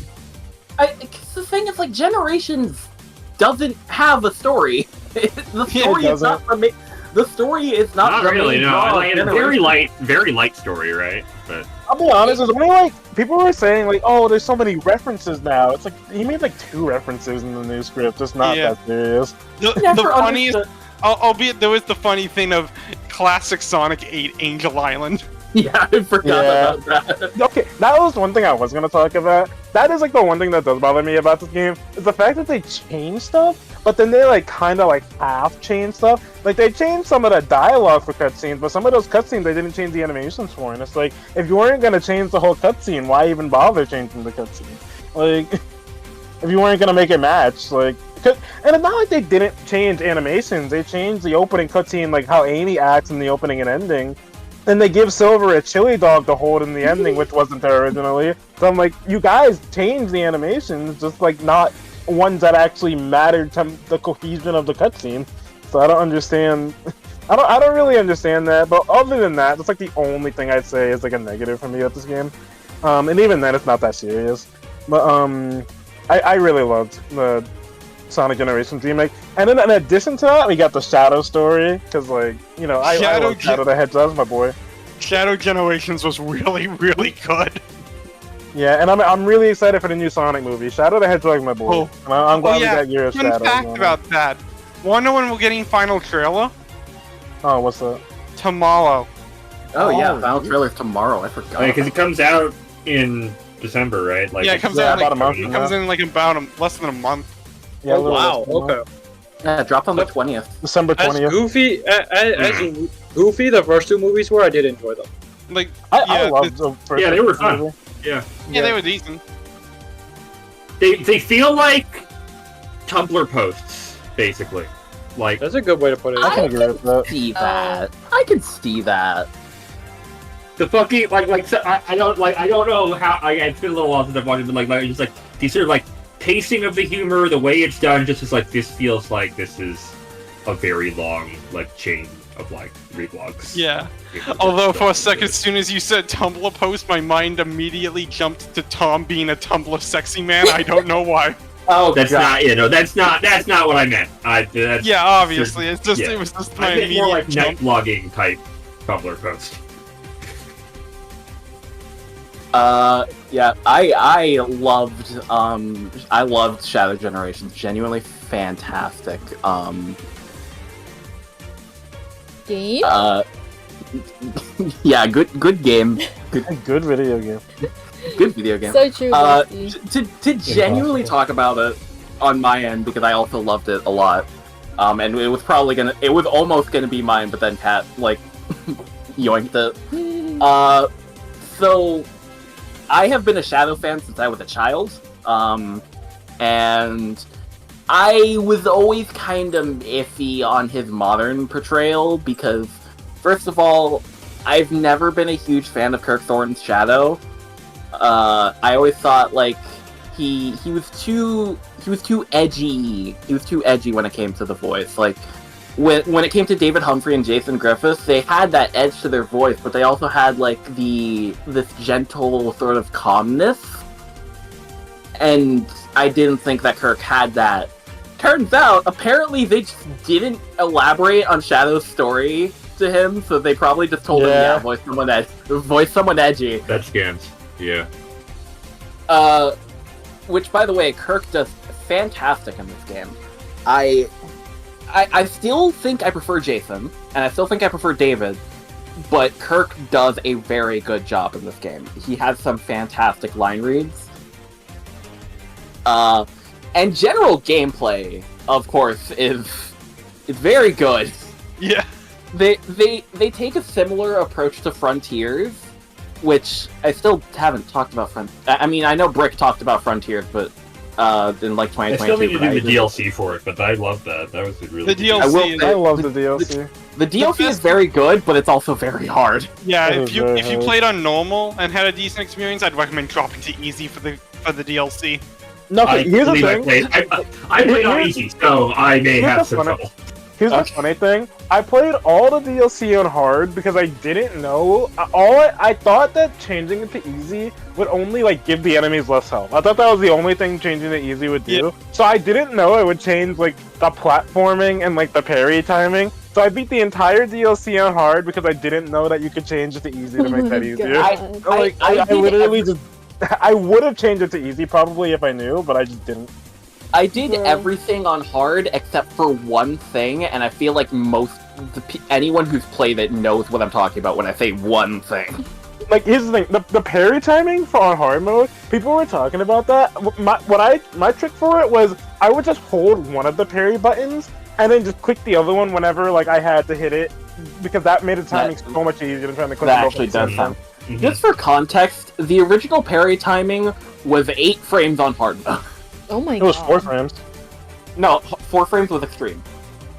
Oh, okay. 8 frames is a pretty sizable 8 frames is window. so crazy. When you mean frames, you mean out of 60, right? Yeah. Okay. Speaking of out of 8 frames isn't bad. I do want to respect Sonic and Shadow Generation specifically in the remaster, because on the PC version, it doesn't actually. The PC version runs terribly, dude. It ran fine for me. It ran bad for me and a lot of other people I knew. Like, it was kind of iffy because like sometimes it would run well and sometimes it would just be like, nah. I'm talking about Shadow Generations, not Frontiers. No, I'm saying Generations. I'm not talking about the Shadow Generations section, because I was able to run it like fairly stably at like 4K 120. You know, I was just saying that like Generations in general, the original ran like shit for me, but the remake. The original version, there's also still a bug in the remaster where I think there's improper frame timing if your PC is not set. PC's refresh rate is not set to 60. Which by the way, I wanted to say shout out to Sega for not fully delisting or making the original obsolete. But now also they're like delisting like 60 games, so it's like, should I still be giving them credit? Wait, what? I didn't hear about that. No, they're delisting the Dreamcast classics minus Sonic Adventure 1 and 2, so that's Crazy Taxi, Bass Fishing, Space Channel 5. I already have all of those. Space Channel 5 Part 2, and the original Jet Set.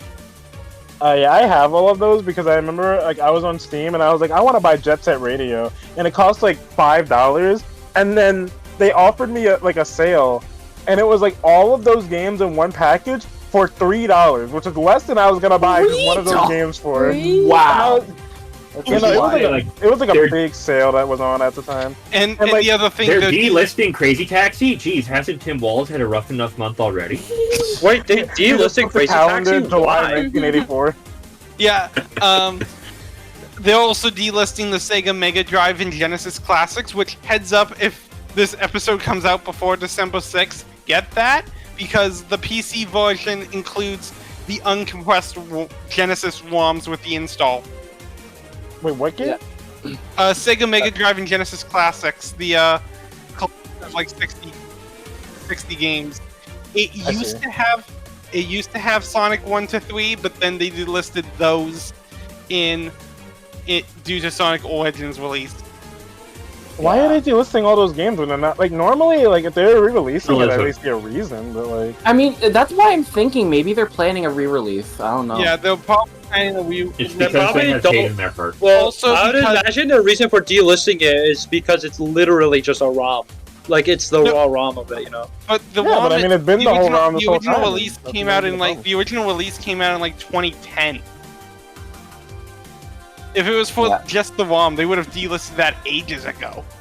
Yeah. Oh yeah, I'm sure. just like I don't think that would be the reason.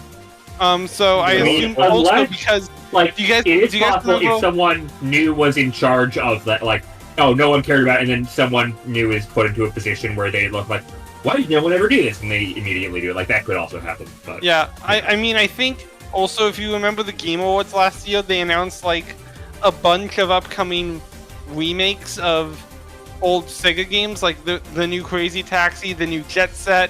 Oh, I do remember that. You're right. So I assume they're delisting them to help build up hype for the new games. Now, I don't hate that quote- Sega does that all the time. Like, I know Also, other companies do it, but Sega's the worst about it, I feel like. They just, like, if they remake a game, like, the old game is gone. They don't care. Yeah.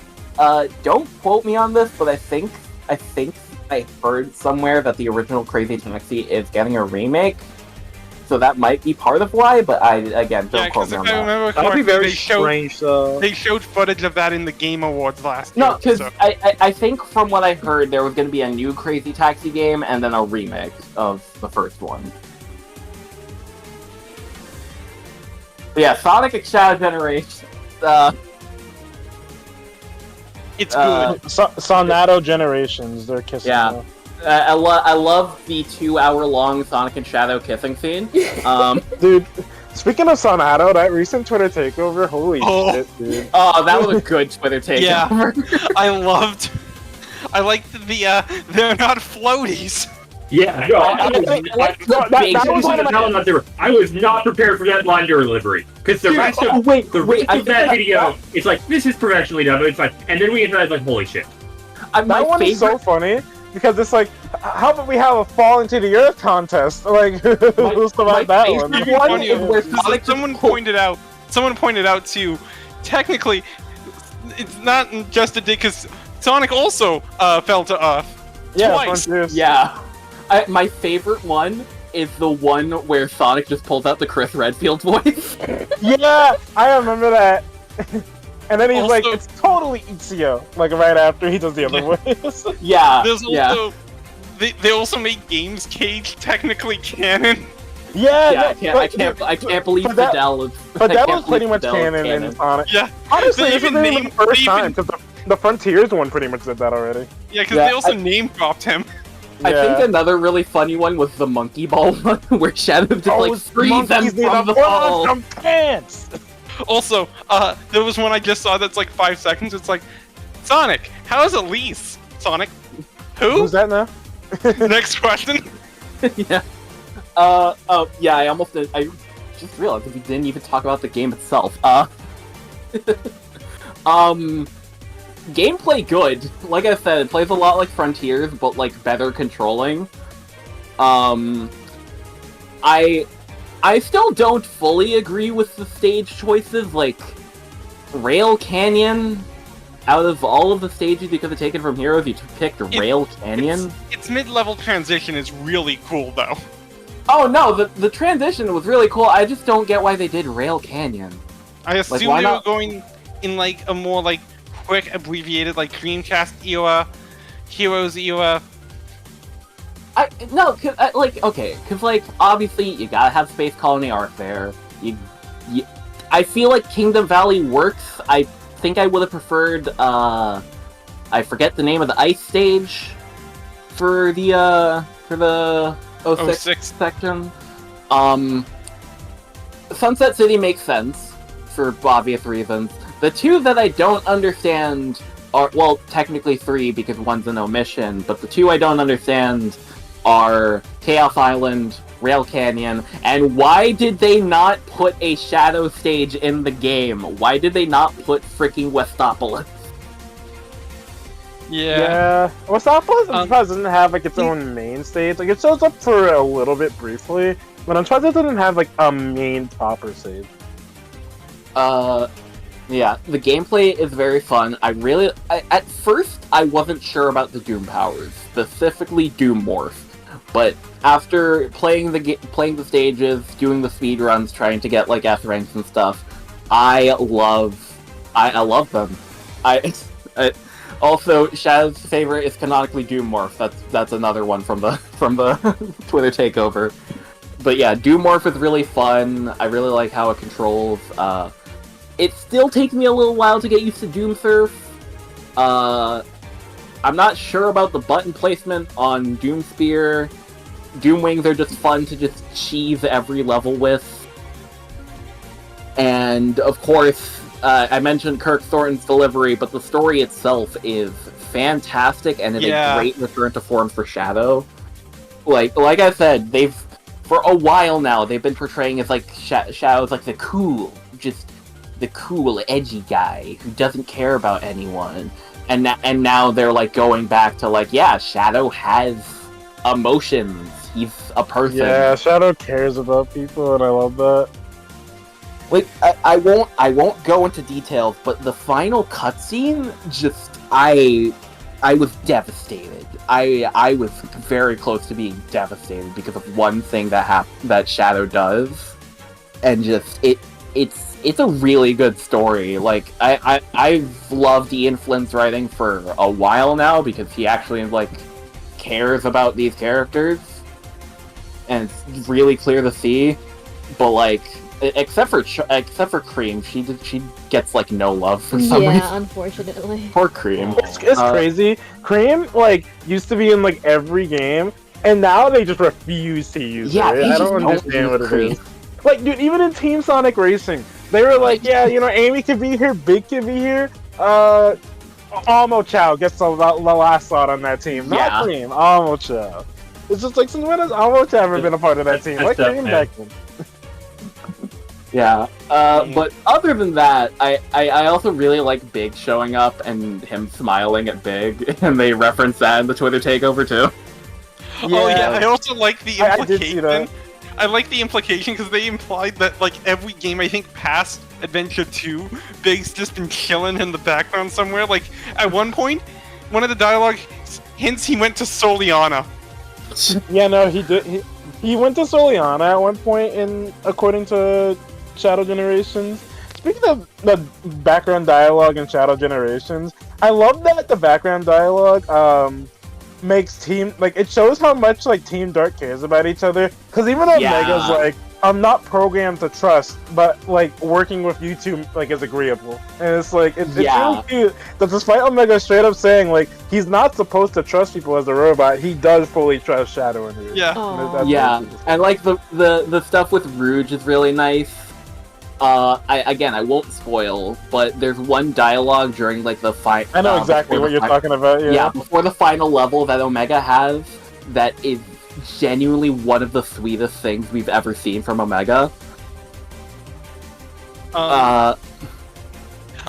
If I can talk about one of the bosses in a sense, the 06 boss. Mephiles is a fantastic boss fight. Oh my god. Bonus points to Mimi. One who voices him?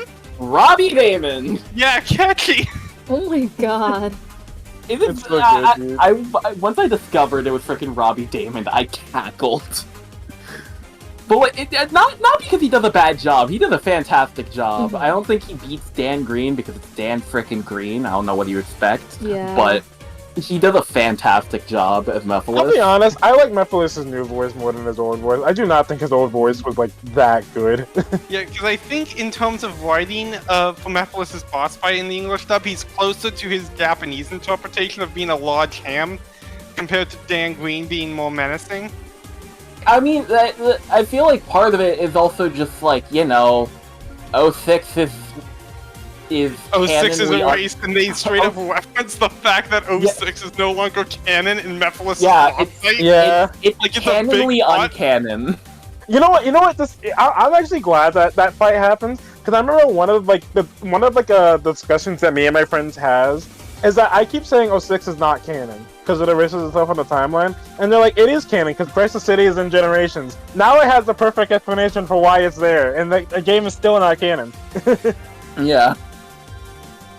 But yeah, genuinely, this game was amazing and is absolutely, like, I feel like this is after Frontiers, which is already a step in the right direction, this is another step in the right direction. And honestly, I feel like I wouldn't even say step in the right direction. I just think it's a good game. Yeah, I think they just got it. Yeah, I'm kind of understanding it. It's a really good game. It's good when I think, like, when Donkey released his video on Sonic games, and reminder, Donkey is not a big Sonic fan, he went out of his way to try to S-rank the stages. Yeah, doing the speed runs, and I usually don't try and like go and S-rank every stage, but like I actively had a ton of fun just trying to speed run the stages. Shout out to the spear glide, by the way. That's a fun glitch. I think is it a glitch or is it? It's kind of a glitch because like it's not intentional, but like yeah, but it's also we saw what happened with Sonic Frontiers though. Yeah, like this game, this game is nowhere near as buggy as Frontiers, but like, you know, it still like has its things that people will do to like tear like entire like half minutes off of the time. And yeah, there's also the very divisive. Oh yeah, I completely forgot to mention. Chaos Control is a fantastic mechanic. Yeah, I love that it's a mechanic that they actually expect you to use. Like, even if there's not really anything for it to interact with, they still want you to use it to like lower your the timers. So you get a higher time bonus. Yeah, it's like genuinely really fun to mess around with, and like, it's good. Just like, I really don't have complaints other than like maybe some of the unlocks were a bit hard to unlock. I also find it really weird that for the special edition, it comes with the soundtrack and it has like all of the credits theme from Shadow the Hedgehog 2005, with the exception of the True Villain theme. Or the I'll be honest, I don't like the True Evil song. I'm okay with that. Almost Dead, like you like comparing Almost Dead to All Hail Shadow. All Hail Shadow is like infinitely better. Oh, but like they have like I mean I prefer All Hail Shadow too. I mean I still like Almost Dead, but it's funny because they have Chosen One, which is from the infinitely more dark ending. Do they have I actually don't know. Do they have Never Turn Back? Yeah, they have Never Turn Back. Okay, honestly, as long as they have All Hail Shadow and Never Turn Back, that's all I need. Like the other ones, like I can. I am interested to see when they drop the Sonic 3 movie, the Sonic 3 movie level pack.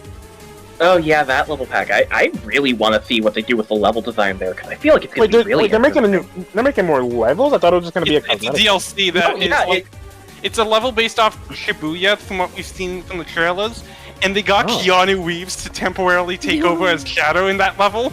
Yeah.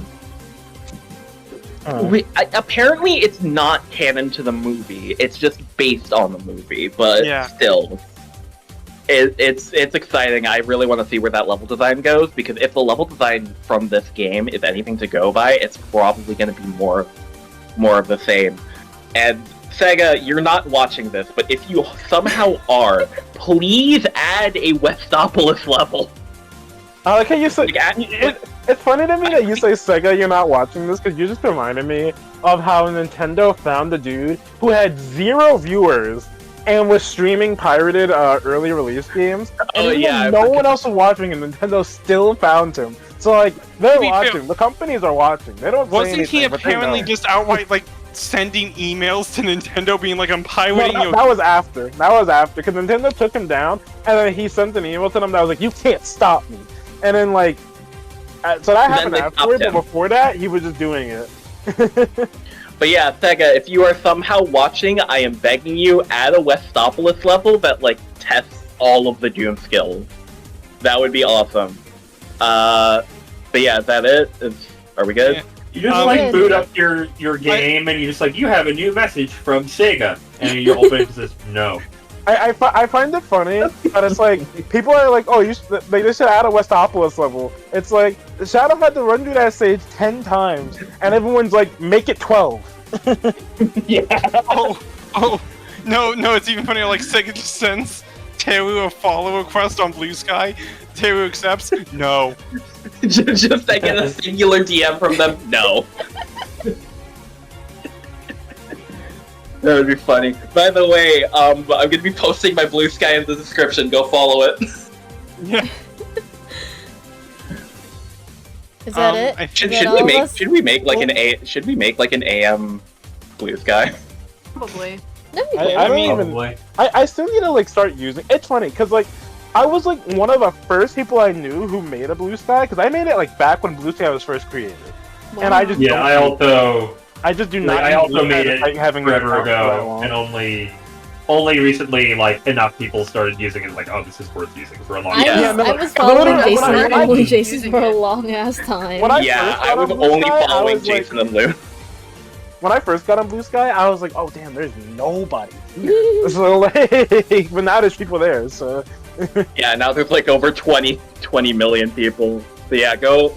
I'll put the Blue Skies in the description. Go follow us on Blue Sky.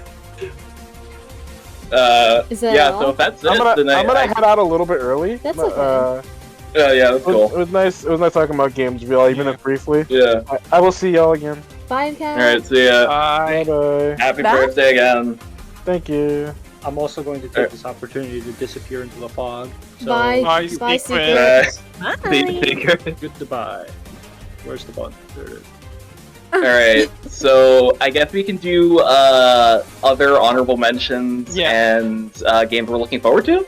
Yeah, real quick honorable mention, Half-Life 2 recently got the 20th anniversary update. Oh yeah, that's the gig. It was free for a couple of days. Yeah. I assume everyone has like combed through the code to see if there's a secret, like Half-Life 3 is hidden in there. Imagine. No, people are. I think Valve has dropped some hints that Half-Life 3 is in development via like code updates to the code base, but yeah, I think maybe like Half-Life 3 is being worked on. I also know Deadline. No, not Deadline. Deadlock. That's the name of it. Deadlock's been being worked on for a while. I've heard good things about it. Yeah. I haven't gotten to play it myself, but I've heard good things about it. I know, Loon, you know what you must do. I know what I must do. Loon gifted me a copy since they have it. Shoutouts to the Latina gargoyle. I know nothing about her, but I love her. I'm trying to think what else is. Yeah, I think the only other major one that I was interested in was the Half-Life. So games we're looking forward to. Oh yeah, what is coming out next year? I know there are things that I mean. Obviously, first of all, I'm very excited for Legends ZA. I am incredibly excited for Legends ZA. I cannot wait. Yeah.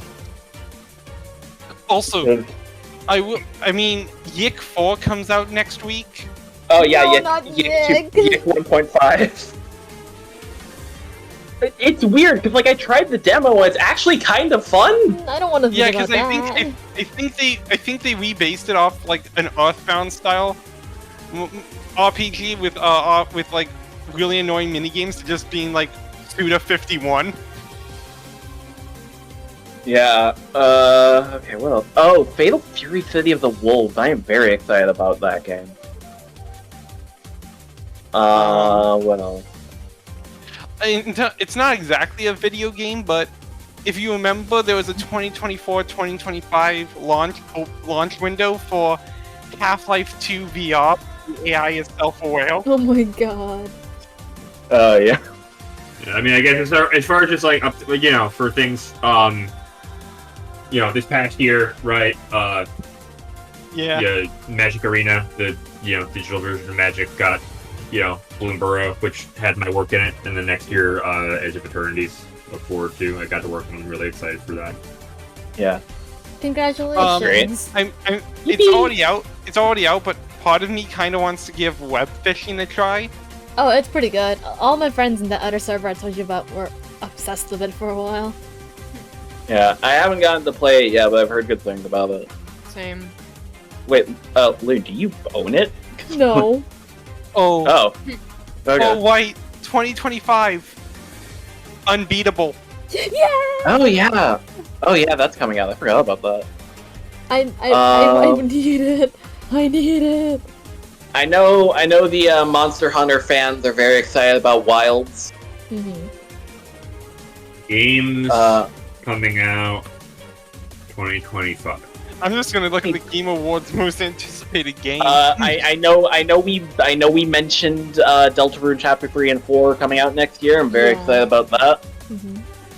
I'm looking forward to Vampire the Masquerade 2 getting delayed again in 2025. Yep. For most anticipated game, we're apparently supposed to get Metroid Prime 4. Oh yeah, Metroid Prime 4. I know people are very excited about that one. Yeah. GTA 6. Finally, GTA 6 will come out. I don't care at all about GTA, but finally. Good for them. Good for them. Ghost of Yote. Oh yeah, the sequel to Tsushima. The Ghost of Tsushima one. I feel like I remember at some, like, the Game Awards or Summer Game Fest or something, there was some trailer for, like, a new game from the guy who did Stanley Parable, but I don't remember Wanda Shop. I'm looking forward to any... Okay, yeah, I don't know, like, when that is or anything, but that's, you know... Yeah. No, that's the game. I like Stanley Parable, so... Wanda Shop, yeah, that's the game you're referencing. Yeah. Basically, Yeah. what if Doug's brother tries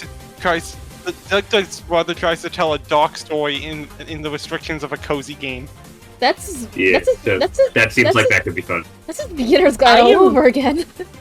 I am cautiously interested in that Carmen Sandiego game that got announced a while ago, because it's like, what do you do with a Carmen Sandiego? Yeah, like, I was gonna say. because apparently Carmen Sandiego is the main protagonist, and it's like an action game. So Yeah, I'm very great. I remember the old computer games from like the like 90s of Carmen Sandiego. Right, he was the sort of off-screen villain, and then it'd be like weird puzzles to. Yeah, because it's based off the Netflix original version, which I heard is a good show. Yeah. I also like I've not gotten around to seeing it yet, but heard good things. Oh yeah, Death Stranding 2 comes out apparently. I completely forgot. I completely forgot that Death Stranding 2 was like a thing. I still have the first one that I have yet to play. Personally, something I'm really excited for. They're re-releasing these old PS1 or I guess technically Sega Saturn RPGs, the Lunar games. I've heard really good things about those. I really want to give them a shot. Oh, the Luna Remastered Collection. Yeah. I mean, I'm not expecting it to be good, but I know there's another one of the like I think it's the studio Supermassive, those horror movie, like the Dark Picture ones. They're doing one that says like a in space like alien style horror, and that'll be fun to experience, if not actually be good. Oh, hey, I forgot that they're doing the Switch version of Strive. Guilty Gear Strive. Oh. Oh yeah, that new Yakuza game. Oh yeah. Pirate Yakuza in Hawaii. Oh, Xenoblade Chronicles X Definitive. Yeah, you forgot about that. I completely forgot about that. One less exclusive. I have been asking for Xenoblade X to be remastered ever since I played Xenoblade 1 Remastered. So I'm very excited about that. Well, you still haven't even finished Xenoblade 2. Future connected. I mean, okay, to be fair, Xenoblade X it's not came related, before I know, Xenoblade 2. There's Double KO. I know people are very excited about that. I am now literally looking at the Wikipedia page for 2025 video games. I am also doing that. Same here. I'm just using IGN though. I'm very excited about that. I've heard Xenoblade X is one of those games that I've heard like very few things about, but like everything I've heard was good. Oh yeah, they're doing the Bubsy collection. I forgot about that. Sonic Wings for you. No, that's not Sonic the Hedgehog. That's there's the new Doom game coming out next year. Oh yeah, I forgot about that. The Dark Ages. Yeah, I never did the last. Like I never played the last one. I should probably do that at some point. Ooh, Pokemon Legends ZA. Yeah, we talked about I think that was the first thing we like. Everhood 2? Yeah, Everhood 2's coming out too. I forgot about Everhood 2. I did not know Everhood 2 was going to be a thing. Well, there's that 5 laps at Freddy's. I forgot about that. Yeah. There's Claire Obscure Expedition 33. It's like hard to explain. It's like a unholy fusion of Persona 5's style, the action-based commands of like Mario and Luigi, and that. Is it interesting? Oh yeah, the Metal Gear Solid 3 remake is coming out next year. There's another game from Remedy coming out. It's within the Control continuity. So, Directive 8020 is the horror game I was thinking of. new Momodora game. There's a new Momodora technically game coming out? Moonlit Farewell. Technically, it's not confirmed, but theoretically, Toho 20 should be released next year. Oh. I think. Cause we haven't gotten anything. Okay, it's either going to be 19.5 or 20, but we don't know for certain. And if it, I want to know how this either way, one's just scrolling down. How do you pronounce the title Nerea of, and then it's like the two like Unicode black squares?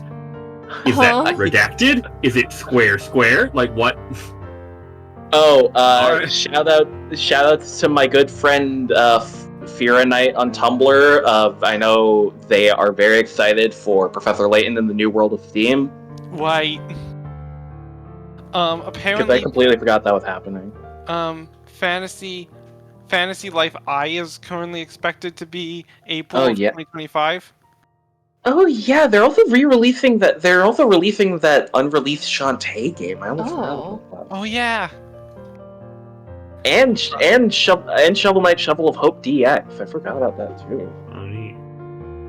Slay the Spire too? Apparently, Borderlands 4 comes out next year. I mean, I also sort of have to wonder if, like, are there a couple things on here that are just like, this gets put on to every year and it's left on that list until it doesn't come out that year, and then that's fair. The next one, right? Yeah, that's fair. I think. Oh, untitled SpongeBob SquarePants game, unknown. Literally anything about why is that? Why is it on this list then? I don't know. Ooh, Steins Gate reboot. That might actually be interesting. Apparently, I love Steins Gate. Yeah. They're apparently making a sequel to Lost in Random. Technically not a game, but I'm very excited about that new Devil May Cry show. Yeah, I same. will watch that immediately. Mm-hmm. There's a new Tron game? What?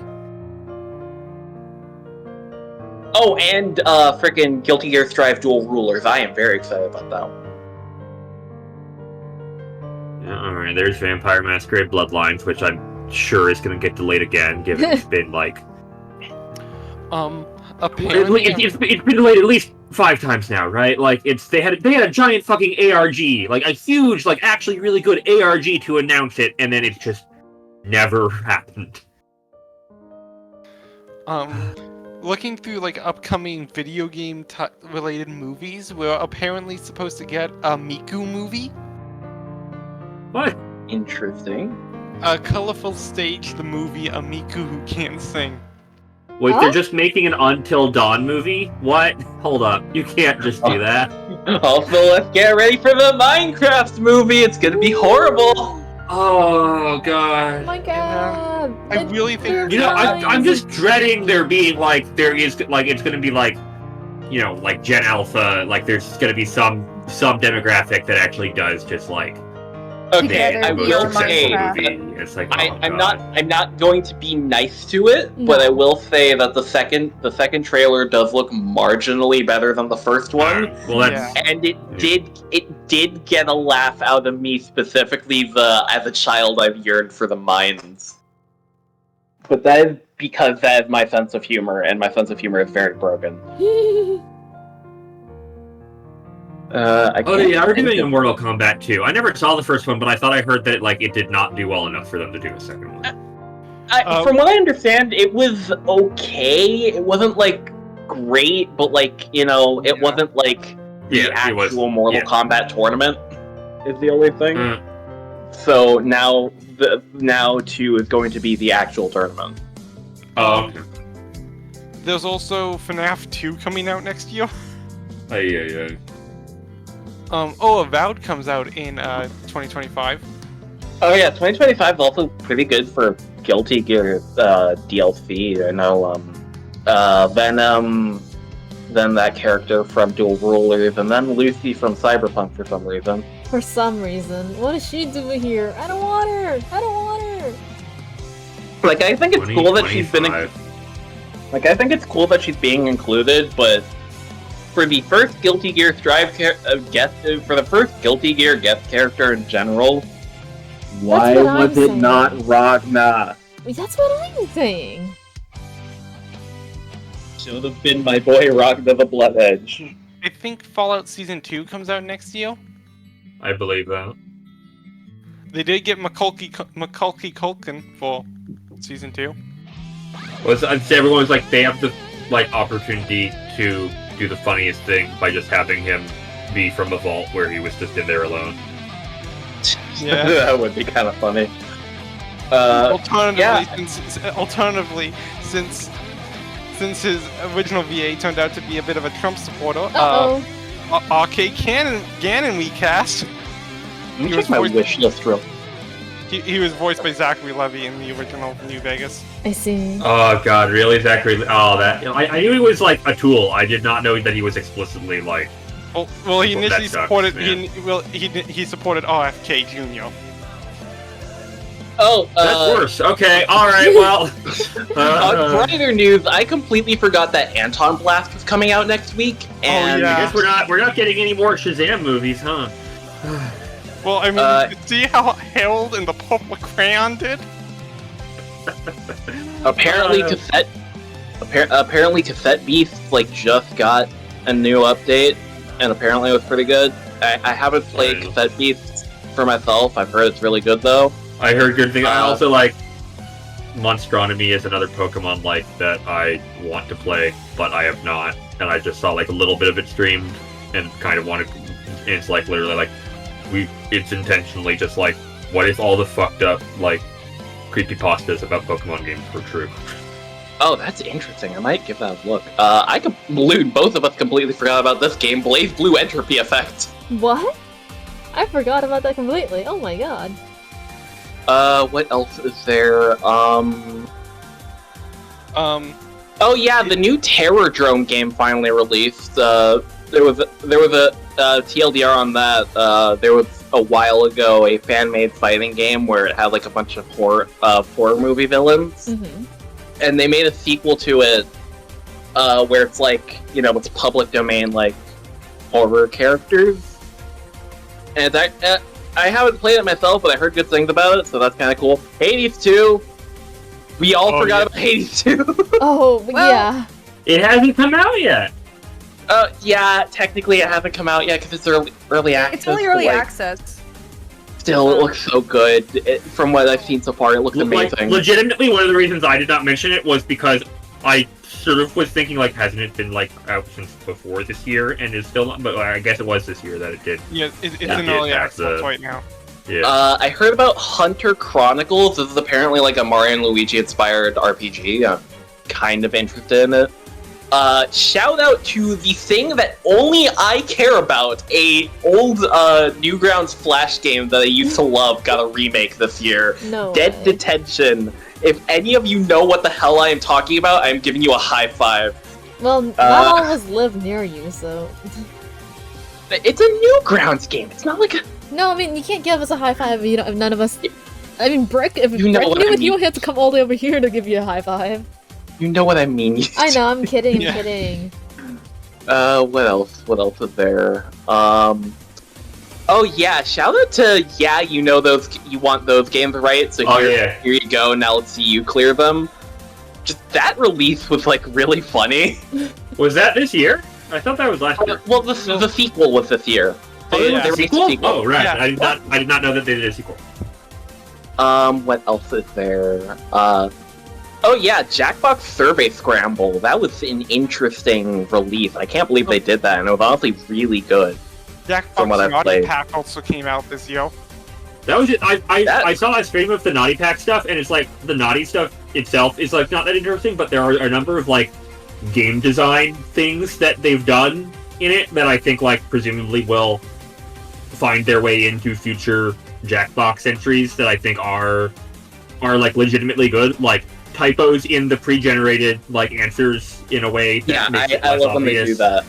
I love when they do that. And a couple of the games where it's people presenting, and there's a way for people who are just not part of that round to sort of raise their hand and chime in a way that people will often do anyway. So it's just cool to have that sort of formally done. A couple I things do like like that. I just feel oh cool. They're trying out to these little minor things that I think are good developments. I will also say, despite the poor reviews of the Naughty Pack, I will give them this on making a good version of Faking It to be played online. Oh yeah, I'm very happy that they did that. There's various, like, I don't know, like the Naughty Drawful is not good. Yeah, for a number of reasons, right? Like, they did add an undo button to Drawful finally. Yeah, again, and that's Thank something God, that has nothing that's to do with enough. it being the Naughty Pack, though, right? That's just like, oh, Yeah. that's Yeah. I also want to mention don't mind the plastic bag sound. I realized I've left something in the We bag. didn't hear it. You're good. I want to shout out a RPG Maker game that I didn't get to play, but I have been watching the development on for a while, and it finally came out this year. Horror Veil. I am very excited to finally play that. It's like a RPG with like a bunch of like it's like a somewhat jokey take on like horror tropes and stuff like that. Oh. And it's really cute and stuff. It's like if like the whole like cute Halloween aesthetic was made into a game, and I think it looks really great. Ani, you have said like nothing this entire time. Has there been anything that you've been wanting to play? I just want to play fucking video games. I finally have the chance to. I don't know why when you said that, I just thought of that one edited version of a Control-Alt-Delete panel where it's y'all hear someone's about video name. games? Yeah, that one. Yeah.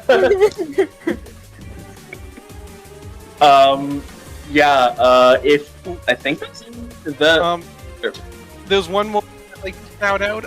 Tactical Breach Wizards. Oh, yeah, I heard about you these. mentioned, yeah, you mentioned that. I only played the demo, but it's very nice. It's very fun. It was very funny from what I played. When they did a Steam Next Fest, they got H Bomber Guy to help record gameplay playthrough. Interesting. You like the main final boss can be. Sorry, the main boss of the last boss of the demo can be defeated by like just throwing him out a window. Me when I wanted to penetrate somebody. I was about to say the classic defenestration. Mm-hmm. Yep. It's fun. There's a free demo. Give it a shot. There's also like a medic who. The closest thing, to quote the mature content description, the closest thing you have to a healer is a necromancer who needs to kill the patient before she can bring them back to life at full health. Not sure what that was in all this. I love that though, right? It's very like there's always the talk of a necromancer is just a healer that arrives late. Yeah. Really, sometimes it's just faster.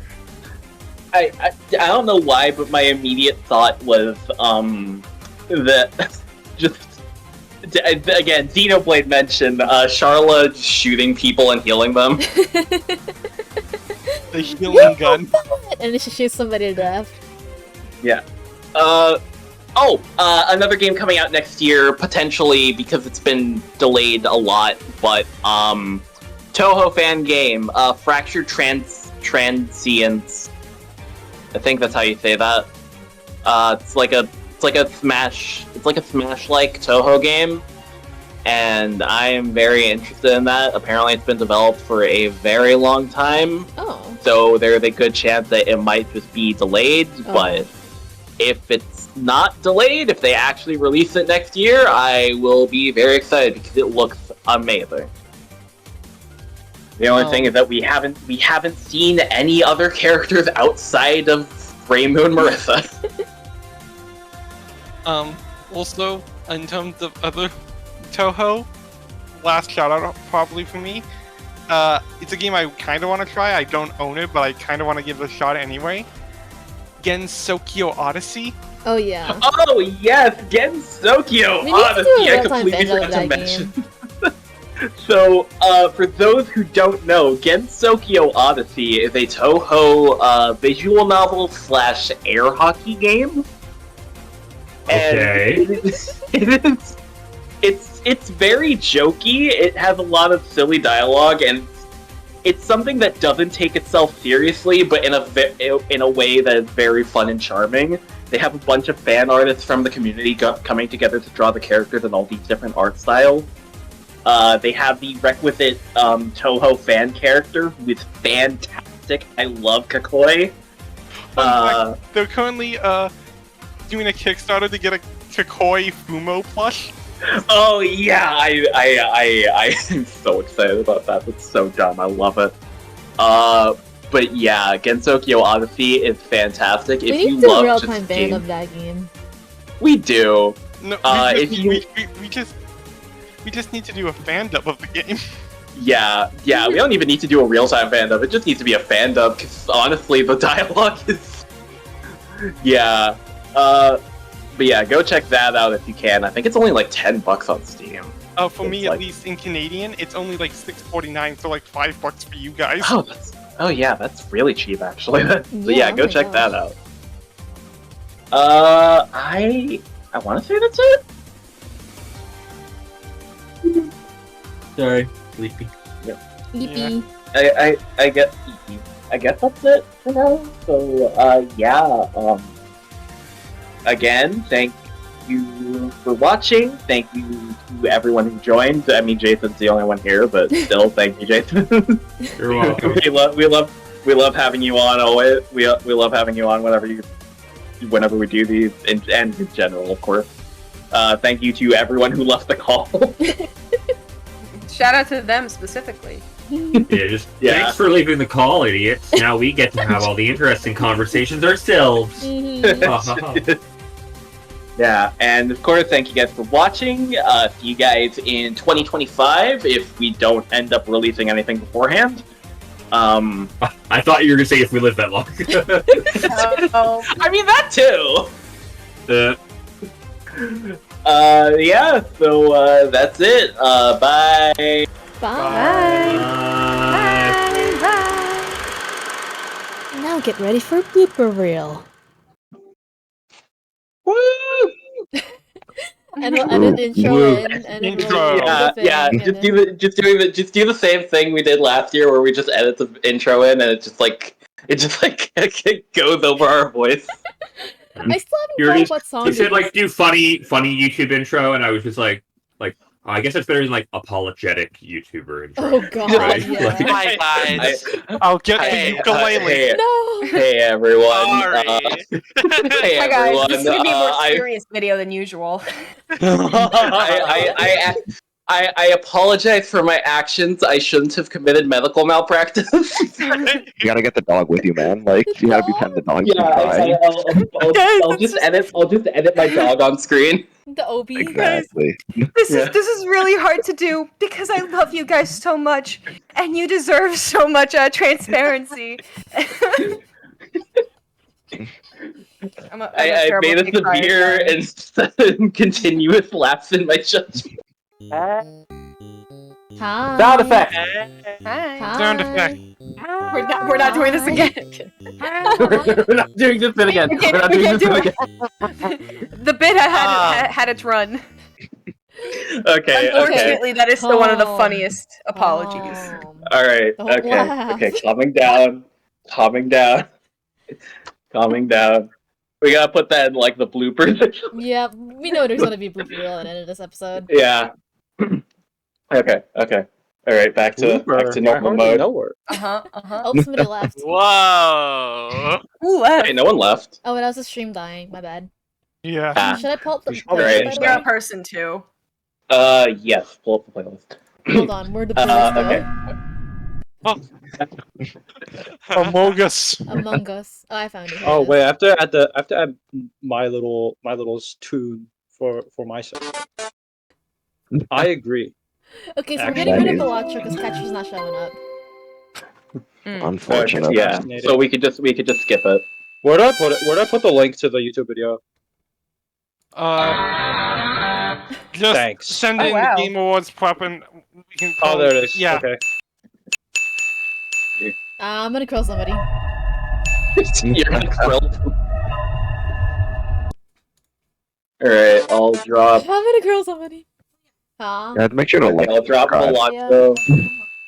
And then, yeah, just like send the, I guess just send the song in chat, and then I'll slap it in chat. And Boing. all right.